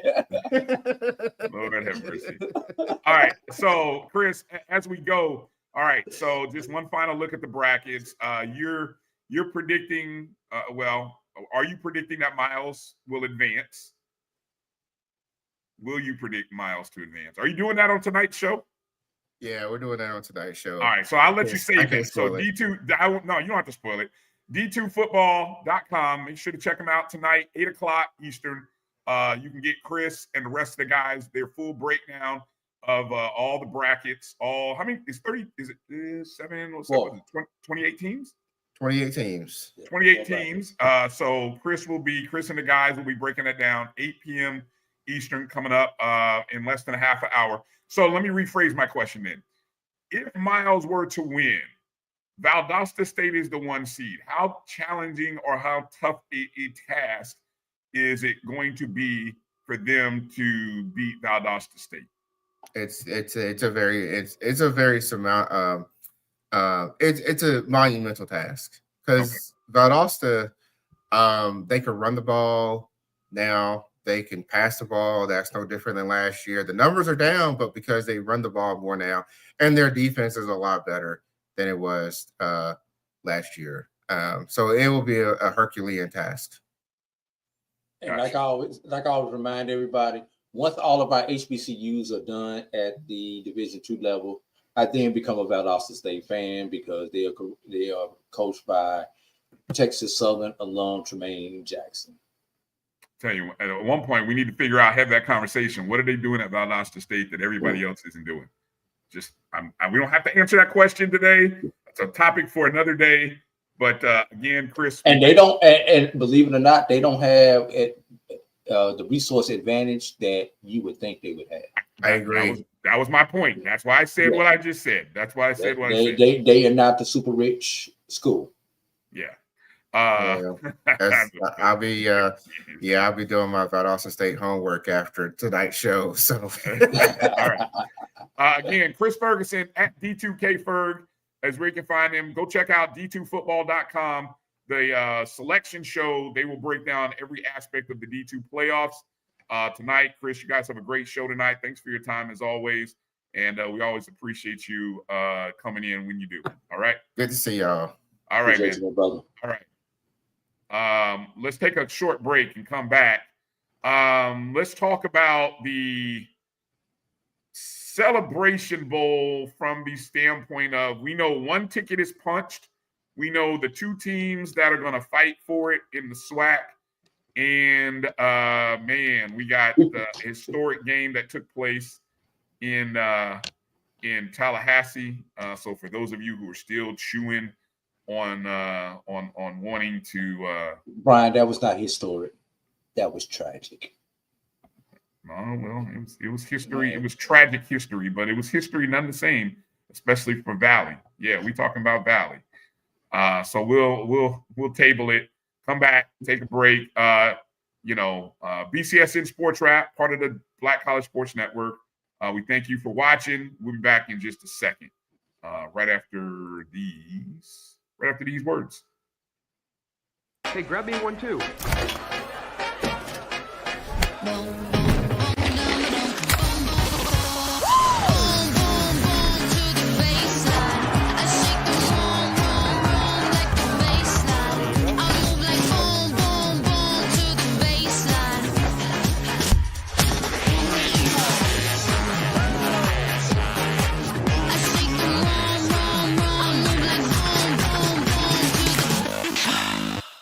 Bryan Fulford. A.D. Drew and I are co-hosts of the BCSN SportsWrap. We talk about all things related to HBCU athletics. From the games, teams, coaches, and fan interest stories, we cover it all. You can find our shows on Facebook at BCSN SportsWrap, YouTube at MyJBN Online, and everywhere you listen to podcasts like Anchor, Spotify, Google, and Apple Podcasts. You can also find the show on the Jericho Broadcast Network's app. Make sure to download. We look forward to you joining the conversation and being a part of the show.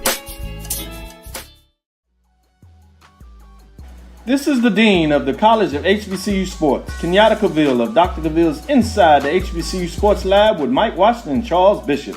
Come mix it up in the lab where the course lecture is in session every Tuesday from 6 o'clock p.m. Central Standard Time on Facebook Live, YouTube Spreaker, or the BCSN app, as we discuss all things about the HBCU sports culture, including exploring the week that was in the sporting HBCU diaspora, as well as the upcoming week of HBCU sports. With me, the Dean, the College of HBCU Sports, on Dr. Cavill's Inside the HBCU Sports Lab with Mike Washington and Charles Bishop. Course lecture dismissed. Choice Hotels is a family of brands that helps you get the most for your money so you can be any traveler you want to be. You could be a free hot breakfast hero at a comfort hotel. Yes! That's how you waffle. Mr. This script got a plot twist at a Radisson Hotel. A business big leaguer. Go for key. Even the ultimate pool float inflator. With 22 brands and the best value for your money, Choice Hotels has a stay for any you. Book direct at choicehotels.com, where travels come true. Gotta get the corners. You're looking for the latest information on Southern University sports, the Southwestern Athletic Conference, and HBCU athletics. There's only one place to go. Tune in to the Carlos Brown Show, exclusively on the Black College Sports Network.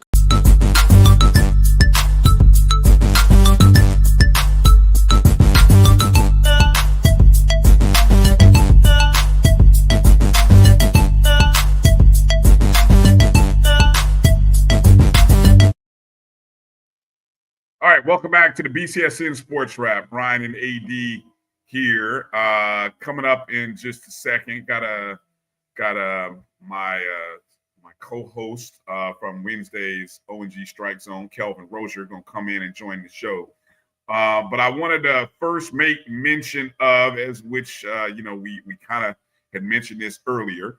Got to let people know that after Saturday's 54-7 victory over Morgan State, South Carolina State ends up winning the MEAC championship, and they punched their ticket to the Celebration Bowl.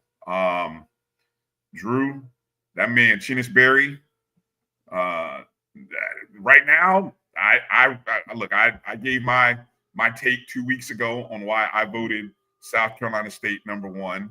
I couldn't believe that you switched your vote, but whatever. I mean, week to week. I thought. What didn't they do on the road? Morgan State. I thought Alabama. I thought Jackson State going into Alabama State and getting that victory was a better victory than this blowout victory over Morgan State. It's a week to week thing with me. I thought the previous 2 weeks, because Jackson State played Valley and UAPB, South Carolina State deserved my #1 vote. Next week, who knows? But Jackson State will probably get that vote next week. I'm just throwing it out there. They're playing an Alcorn State team who's above 500. South Carolina State is. I don't care who they playing. Nobody else that's left in the MEAC is above 500. So advantage Jackson State when it comes to the vote. Now you still gotta get the style points, but that's why I switched my vote, Brian.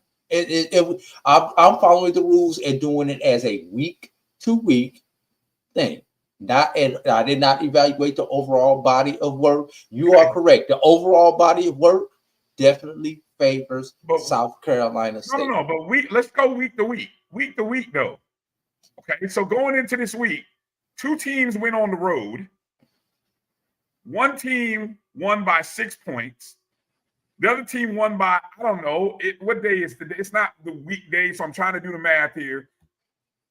43 points? What is the math? 54 minus 7? That's 47, bro. 47, I'm sorry. So 1 team wins by 47, the other team wins by 6, and you jump. What's the level of the competition, though? What was Alabama State ranked? Morgan State is, you're saying Morgan State is less than Alabama State? That's what you're saying? Yes. Okay.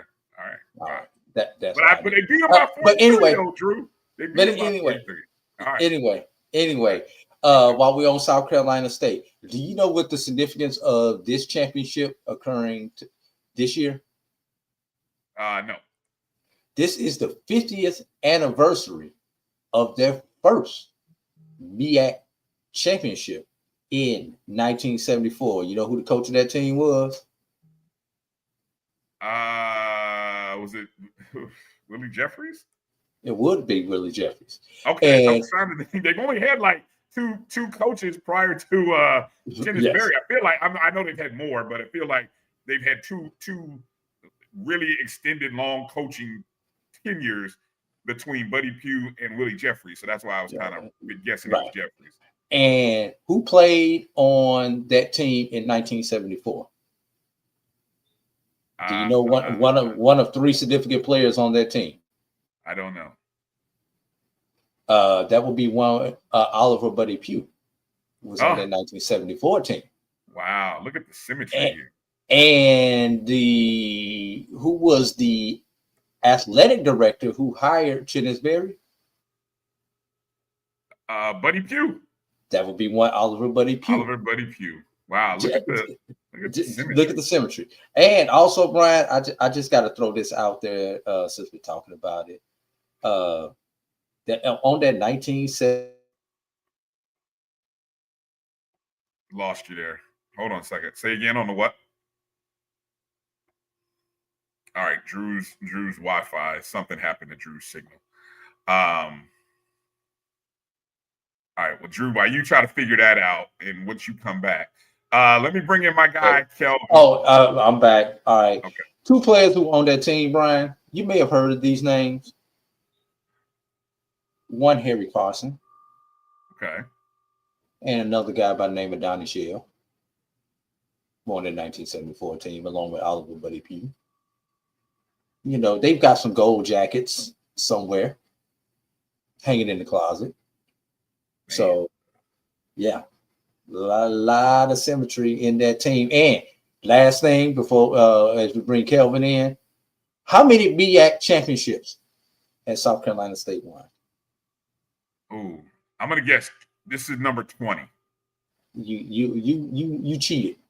No, I didn't. I knew it. Well, I knew they were already in like 18 or 19. So yeah. I was guessing that they had already won 18 or 19, and so I just figured 20. We see y'all was talking about cheating referees. Now we got cheating podcast hosts. So come on, Kelvin, come on in, man. I can't be around these cheaters, man. They cheating, man. They cheating. Let me bring in my guy. Never doubted, undoubted. Will always brag differently. My brother, Kelvin Rozier of the ONG Strike Zone. Say hello to the family walking by. Making a cameo on the SportsWrap. What up, family? What up, fam? Kelvin, brother. I was gonna before we get into talking about, because I don't want anyone to think that we don't give credit where credit is due, right? So let me show the graphics so that we can get out, the congratulations first and foremost to Jackson State on winning the East by virtue of their victory over Alabama State. They are 1 game away from going 8-0. So congratulations to them. And also, congratulations to Southern University. On wrapping up the West. I don't think we saw them. I don't think we thought that would happen so early. Congratulations to Southern for winning the West. They're 6-1. Of course, all that's left is the Bayou. And even if they were to lose that game, which Terrence Graves has never lost to Bayou, no matter what school he is at, he has never lost the Bayou Classic. They have the tiebreaker over Alcorn.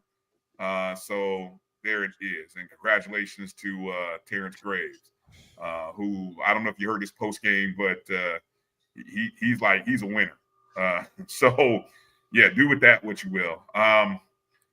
What's your thoughts? What's your thoughts going into this Sunday, Kelvin, after probably one of the most historic losses for Florida A&M in the modern era, after losing the Valley Saturday? Well, before I talk about the Valley game, let me just say that I enjoyed HBCU football at large this weekend. Kudos to Southern for doing what they had to do. And hold on one second. A lot of people in the house today. It is. Hey, it's birthday weekend, just so you know, right? So okay. My wife's birthday was yesterday, and my birthday is tomorrow. So exactly. Okay. So yeah, it's a lot of folks in the house. Okay. But all right. But so kudos to Southern for doing what they needed to do and winning the West, and kudos to Jackson State for being consistent. The two things with both of those teams versus our team specifically, and just in the HBCU in general, was that they were consistent. Southern, they keep the game close, winning in the fourth quarter. were consistent with that formula, and they did it enough to win the West. Jackson State, they were front runners, right? They jumped out on teams. They might have kept some teams in it by halftime, but you know what, 4 or 5 in a row they shut out teams in the second, and you know what, on a 7-8 game win streak. So you know they did what they needed to do. So kudos to them. Kudos to South Carolina State, who did what they also needed to do in terms of. I was really impressed how convincingly they beat Morgan State. Yep. You know, Morgan State played a lot of other teams a lot better than that, a lot closer. So South Carolina State is a team that when we played them early in the season to the team they are now, you saw improvement and growth. They got better. The one thing we can now, back to our game and just our team in general, we're the opposite of that. You know, I don't think anybody questions the talent, but this team looks just like the team that played Norfolk State 11 weeks later, right? Can't count on them to have ball security. You fumble going into the end zone, you know, running the ball early. You have an unforced turnover at the end of the game when you're going in to win the game, put the game away. You know, you lost the turnover battle. You gave up special teams, again, gave up, you know, points, you know, missed field goal as well as field position, you know, had a big return. Then you had dumb penalties, right? You know, where you didn't stop Valley and you got a chance to get the ball, and guys are, you know, when the game is, you know, when the whistle hasn't blown and it's live ball, you can go and hit somebody. You don't hit nobody. But then you get to the sideline, right? And they talking a little bit, you talking a little bit. Now you want to talk and hit somebody. I mean, our football IQ has just not been there all year from the team. So it's the team and the coaches. I've got some more thoughts that I'm gonna save for the ONG.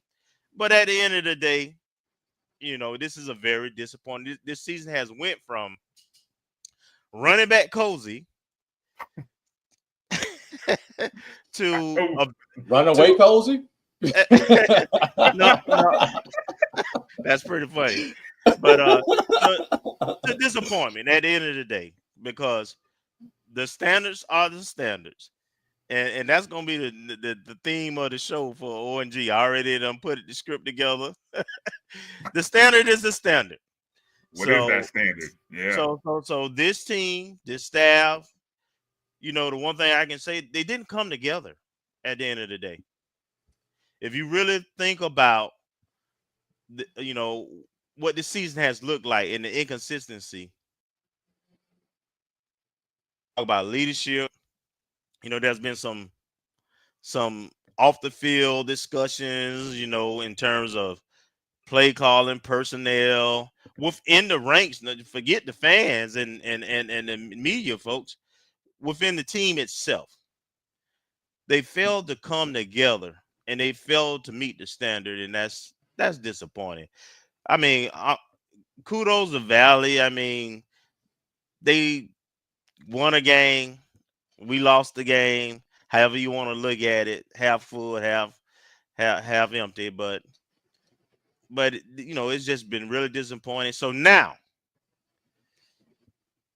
we've got our rival coming up. We got the Classic coming up. I'm sure the ticket sales are probably picked up since that loss, because you know the Rattlers is going to be there anyway. But Bethune has hope. Bethune's probably feeling good about themselves. They're like, we might be able to get them this year. Yeah. So you know, we'll see. Everything that mattered to Rattler Nation, everything that mattered to me. Chance to defend the title, the Celebration Bowl, chance to keep the win streak at Bragg. This team has given it all up. They're giving it all up. And then to do it against Valley, 0-10 Valley. You know, I'm not going to sugarcoat this, man. I mean, this is 31-point underdog. This is this is horrible. It is not the standard. Let's put it that way. No. One of the things my takeaway in hearing Coach Colsey's post-game press conference, you could tell in the post-game, he knew that he had one responsibility, right? And people will say win homecoming, beat Bethune, but it was also to keep that streak alive. But I also remember him always talking about how this team would be able to come together as being one of the challenges that they would have to deal with. Now, you could talk about on the field and the penalties. You could talk about the more so the fumbles, the turnovers, the inability to make turnovers, the inability to. You can talk about all those things, but I think he always talked about, can this team come together? Because the last 2 years, the teams were very tight, very connected. And that is in large part why I think the last 2 years they had the kind of success they had. Remember, 40 some odd players departed, which meant you had so many new players coming in. And this was a worry. This was one of my worries at the preseason. We had never seen a team with the volume of turnovers have the success yet that, FAMU had, or that anyone has had. I mean, we had the most in FCS or in HBCUs, right? So that was a factor. You mentioned it. Being able to come together was a thing. But I'll tell you this. In watching that presser, he won't say it publicly. And it sounds weird to say. It might sound weird, but if you've coached and you've been in this spot, you'll know what I'm talking about as I say this. It is tougher to follow the success of a legend than it is to come in and build or rebuild something. So for the crowd that'll say that Willie Simmons compares his first year compared to James Colsey, Willie Simmons was having to rebuild something that was broken. Colsey was coming in trying to maintain something that was built. The latter, in my opinion, is much harder. And so this streak is now over. The streak against non-SWAC teams, not named Jackson State, is over.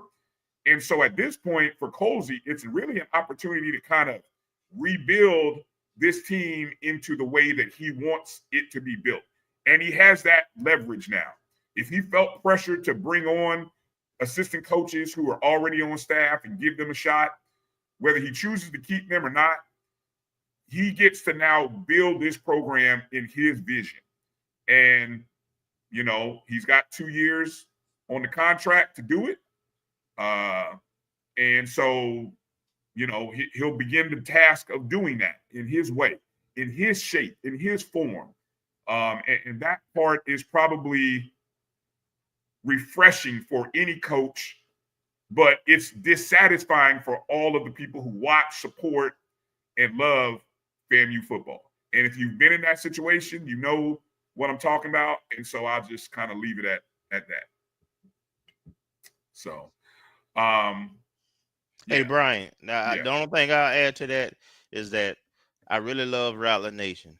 So people talk about, dysfunction and shoulda, couldas and everything. The bottom line is this for me. The players said, they talked about NIL. Well, FAMU has a couple of NILs since that subject came up, and they are growing and doing fantastic things. We did some things to improve facilities, and there's some things that behind the scene that are going on that's going to take us to an even higher level. I like the fact that you have a passionate fan base, and I like a network and forums like this to kind of balance that fanaticism with some reality and some facts and some soberness from time to time, which not everybody has. So, FAMU football, because you got to remember now, volleyball just went undefeated and won the conference and has a chance to get a title. Cross country has just finished second, winner up this fall. We, unlike a lot of teams, we don't have soccer and men's cross country and so forth. Golf have one of few programs. Our athletic program is extremely successful and academically successful. And so part of that is because we have standards and expectations, and we push hard to make sure that, excellence is the standard, it's the goal.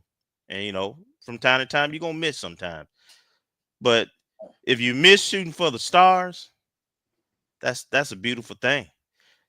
The sin is not having no goals at all, or having goals that are too low. So I'm very encouraged and I'm excited because, as Dion said when he got to Colorado, we coming. All right. I want to get a dose of reality here. Now, both y'all saying the right thing in public, but we all know that there's this person whose birthday was between your wife's birthday and your birthday, whose birthday is today. And we all know how that brother loved FAMU football and how he would be reacting today. And for those who don't know who I'm talking about, I am talking about the late, great Kofi Hemingway. So, Kelvin, you grew up with him. You know him better than any of us. What would Kofi be saying about these last 2 weeks, my brother? Kofi was all about winning. I mean, we grew up, just think about it. We grew up 70s babies where we won a national championship, not a HBCU national championship, but a 1AA national championship. We beat the University of Miami. We also was in school right out of school during the Billy Joe years and watching the dominance. So, not just in football, in every sports during the 90s to the early 2000s. I mean, how many volleyball championships we had in tennis, between the battles between us and soccer, the state men's and women. And so, Kofi is about excellence. Always was, always will be. That's his legacy. And that's why he was so vocal and active and why he was such an instrumental part of the ONG and really helping this thing to come together. He's the one that reached out to me. So, Kofi would have been extremely vocal and he would have been extremely disappointed because the reality is you can't lose the valley. Though I walk through the valley of the shadow of death, I lose to Mississippi Valley. Mississippi Valley has come into the highest of 7 hills and sent our beloved Rattlers. I see that one of the questions that I'm getting that was in the chats regarding the MEAC and SWAC and the Celebration Bowl is not only who will I be pulling for in the Celebration Bowl, but Kelvin, somebody, I think the same person asked, who will we be pulling for? Will we be pulling for the MEAC or the SWAC? Okay. That's you asking me that question? Because I give it. I'm putting it. I don't know how I want to answer that question because I know some people have already got your presumptions. Here's the thing: is it pulling for, or who is it that after you do the analysis that you think will have the best opportunity to win? That's two different conversations. Can I wait to see the Vegas line first before I put my? Can I wait? Can I at least wait to see? Can we see who the opponent is? Yeah, let's wait to see whether it's Southern or because depending on who it is, you may favor one of them coming out the SWAC against the MEAC. You may figure the MEAC over the SWAC if it's the other opponent. Hey, Can we get that? Hey, here's something interesting to that point. People kind of glossing over, ain't talking about it right now. There was an ugly incident at the end of that game. There's going to be Which game? Which game? Well, It was like well, 4, 5 of them this weekend. right, but we talking about the SWAC championship game now. So, Jackson State, Alabama State. So I'm interested to see, given what the conference said and did with FAMU Purview the week before, to what kind of penalties are going to be shelled out. I mean, you're going to have you definitely, given that precedent, going to have multiple. Let me read that because you sent this to me. This must have come out tonight, or when did this come out? A couple days ago. Which one? The SWAC the suspension and fines for the A&M Prairie View game. Yeah, it was like midweek, like Wednesday or Thursday. Thursday, I think it came out Thursday. Oh, okay. So this had already took effect into the game that was played on Saturday, right? Yes. Okay, so the SWAC announced the suspension of 2 student athletes, one from Florida A&M, one from Prairie View. Do you know who that player was from FAMU and who the player was from Prairie View? For FAMU, there was something that was glaringly missing. I'm not going to say the name right now, but there was one player who played against Prairie View, and it was glaringly missing on the defensive side of the ball. Oh, okay. So that's my assumption. Okay. No confirmation on that. Okay. No. In addition to the suspensions, both schools were fined $25,000 each due to their involvement in the incident. FAMU decided to appeal the fine imposed. Okay. Now, I don't have the Prairie View side, so I don't know a Prairie View fine. Now, with that said, and what your point is, following what happened in Jackson State and Alabama State, Jackson State still has a regular season game against Alcorn this week, so it's not Alabama State has Tuskegee. Yeah, so unless something of a 2-game nature were to come out, if someone is suspended from Jackson State, and if it's 1 game, then it would just be the Alcorn game, and that player would most likely be eligible for the championship game. I just want to say this. I do expect both conferences, as we've had incidents in both conferences, to what I like to say overcorrect based on the situations that have occurred. I expect something to come out from the conference office early this week. There probably may see adjustments made in post-game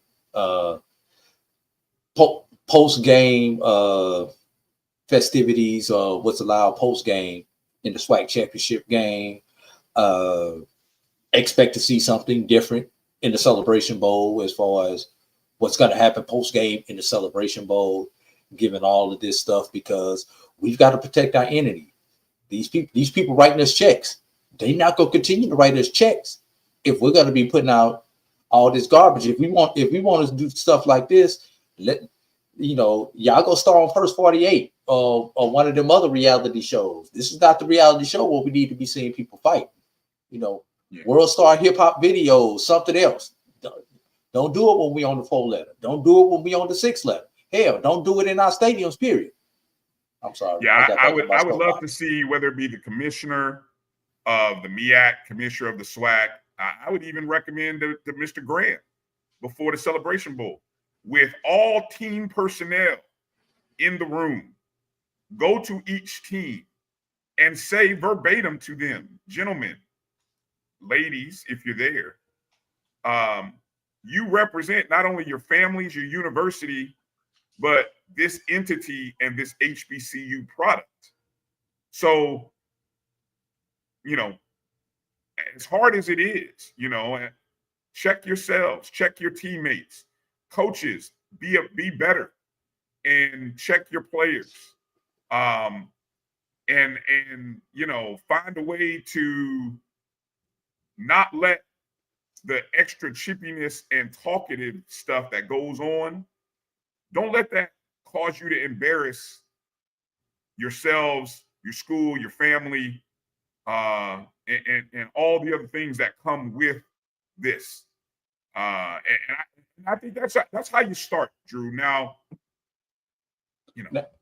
Now I've got a question for Kelvin, especially Kelvin. Kelvin came from the ops side, so one thing that I've been saying to a lot of people offline, Kelvin, and I'll say this online now, me being in administration, we don't have these conversations when we have our ops meetings and other meetings, either preseason or our weekly meetings as we gear up for whatever game it is, football, basketball, baseball, whatever.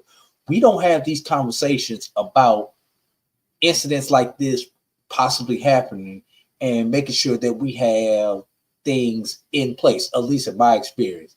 Because when we have those conversations, it's a 5-minute conversation. Yeah, we got EAP. Yeah, okay, we got EAP. We don't review the EAP. We don't review the security things, as often as we should, in my opinion. You came from ops, Kelvin. Please add, tell me if I'm right, tell me if I'm wrong, and add to it. So when I was around and Vaughn was around, we had weekly ops meeting, and all the people are at the table, right? All the leadership of those different areas that are at the table. We also used to have volunteers at the gates. We stopped that and we brought in licensed companies with management here, away from Bragg. And I was surprised that, they weren't Alabama, and I'll call names, Alabama State and Jackson specifically. I was surprised that they weren't scanning in terms of they didn't have security people using wands or going through any kind of metal detectors, and that it was very relayed and lax. I mean, it got you in the game, but in terms of actual game day protocol security, it was a lot of risk there. And so, yes, there's no deep dive into it because you expect some things to be routine. All right, handshakes should be routine. I'm sorry, that's a reflection of the players and the leadership on the team and those coaches. I mean, at the end of the day, you're gonna win some, you're gonna lose some. And we talk about sportsmanship all the time.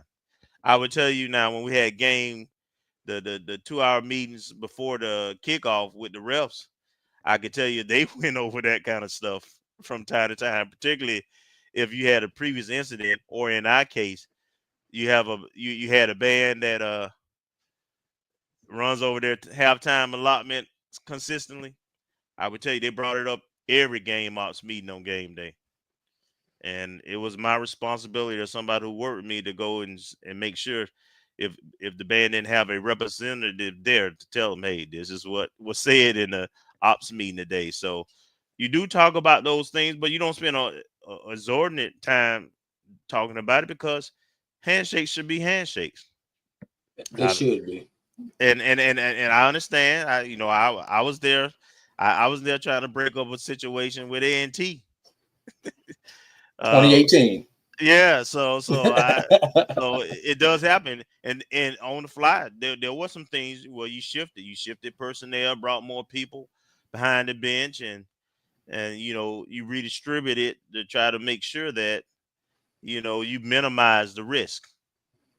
So there's some schools do more than others, but I can tell you there's a cost to it, and I've heard AD Suggs talk about this, and this is something that people don't talk about, but people who in administrations understand: capacity. A lot of times, our universities, HBCUs, sacrifice some of those game ops things because they don't have the capacity, meaning the money or the people, the personnel, to operate, do it at a level that it be done should be done, or how it's done at other universities. So I think you end up doing the best you can with what you have, and a lot of times, folks, it ain't a problem till it's a problem. But when it becomes a problem, it could become dangerous. Absolutely, it's necessary, and there are the NCAA has protocols as to personnel, what kind of personnel you need at the bench, not just for football but basketball too.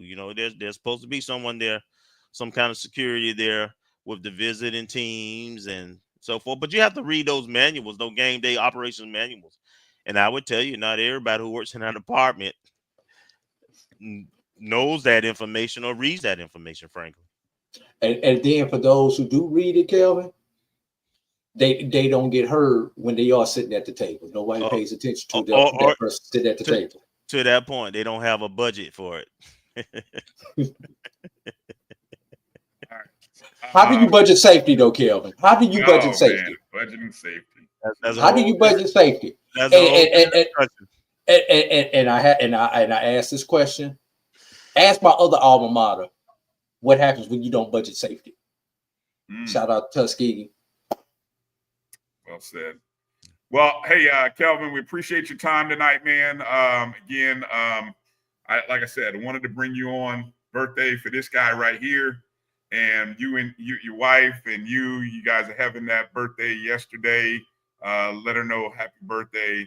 And then, obviously I'll shout you out tomorrow, but I wanted to bring you on to bring you on, wish you happy birthday, to just recognize, Kofi and bring you on, because if I didn't bring someone on outside of me and Drew to talk about what happened, our fans who are watching in the streams, they'll swear that we're hiding. That Raptor Nation is hiding. Now we ain't hiding. We out here. We here. Well, no, that's the beauty of it, man. I mean, because we've won so much and we have all these different accolades and championships and titles, when we take it on the chin, we lost. We lost. We don't duck and run, none of that. That ain't the Rattler way. No, we'll be back. We'll be back. So enjoy your moment in the sun. And when we come back, just be ready. Just be ready. The venom is the venom, and it hits different. It hits you different. So just be ready. Just be ready. Yes, and you'll always be able to hold that we lost the valley on us. Yes, Kerry, you'll always be able to hold that on over our head. Yes, we lost the valley. Yeah, but okay. I agree. It's officially basketball season for me. I'm on the basketball. I'm ready. We got to take care of Bethune, but I'm on the basketball. I'm ready to go. So hey, Kelvin, man, you and the family and everybody there, be well. Have a happy birthday, and I'll shout you out tomorrow, and we'll talk on Wednesday night, 8 p.m. right here on the Black College Sports Network. We're on the Bethune-Cookman, so.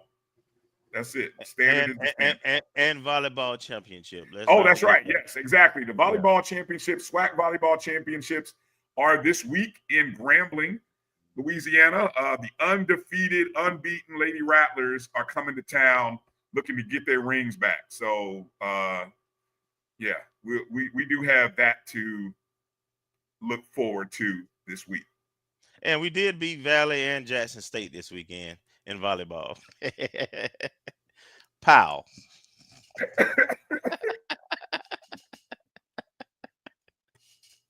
Take that. All right, fellas. I'll holler at you. All right, later. Okay, Drew. Let's pick up and get out of here. Been a good show. Lots to talk about. A lot of interesting comments. Didn't get a chance to address them all, but nature of the beast sometimes. But they still talk about them refs.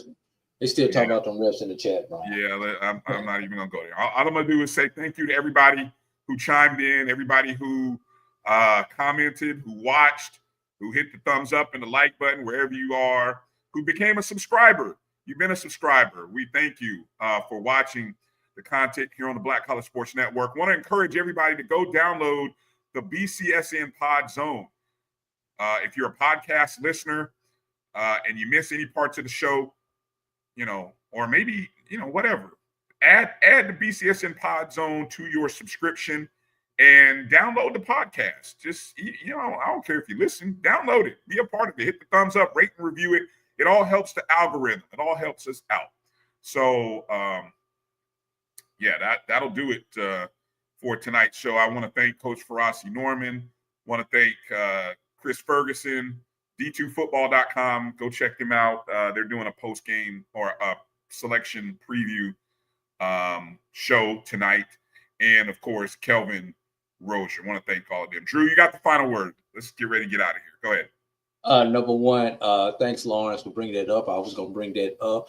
Everybody, let's keep an eye on Tennessee State. They've still got a chance not only to win the OVC/Big South, but also a good chance of making the FCS playoffs. So for all of those whose team is out of it and you're looking for a team to root for, and if you can't root for that other team in the MEAC or that other team in the SWAC, go with our independent and root for Tennessee State. Let's go, Coach Eddie George and Tennessee State Tigers. Let's see if they can pull it off. I'm really pulling for Tennessee State. That's number one. Number two, for those of you all who have moved on to basketball season, like probably about 90% of the people on this podcast right now. Hey, yeah. I need y'all to do me a favor, especially on the Division II level. A lot of our Division IIs are starting their home schedule now. Their conference schedule will start up in December, January, but the conference schedule starts up while students are not on campus. So these young men and young ladies will be having home games without the general student body there. If there is a Division II or any HBCU in your area, especially playing in December, early January, please go out and support them, because there won't be a whole lot of people there to support them. They need people there during those times, because, Brian, just like in football, what's the phrase? Every game counts. Those early games in December in the SIAC and the CIAA is going to make a difference for one of those teams coming down the stretch in February. So please go out and support them. Just show up, cheer for whichever team you want to. Don't care, but come out and support them during that time. And one of the reasons I'm employing this, Morehouse has 6 games, Brian, due to the conference schedule, when students won't be on campus this year. Wow, that's tough. And that's tough. That's tough. We have 6 games in December and January when students will not be there. So, obviously we'll be reaching out to the community, trying to get the community in. So be a part of that community in whatever city. And if you're in Atlanta, come on down to the house. Come on to the AUC and join us over at the house.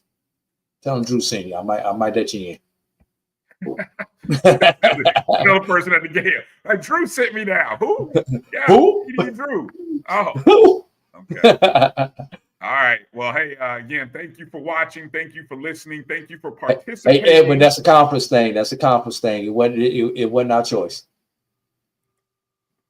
Again, thank you all for participating, being a part of the show, finding a way to support. Make sure you follow, like, and subscribe to the Black College Sports Network and our show, Facebook, Instagram, X, the BCSN Pod Zone, any and all ways. We appreciate you for being a part of the show. For A.D. Drew, I'm Brian Fulford. Good to see you back again, reunited once more. It feels so good. Feels so good. We'll be back next week, next Sunday, 6 o'clock Eastern, 5 Central for the BCSN SportsWrap. Have a great week, everybody. Be well, treat somebody well, and choose peace over war and snippiness. There, I said it. Peace out, everybody.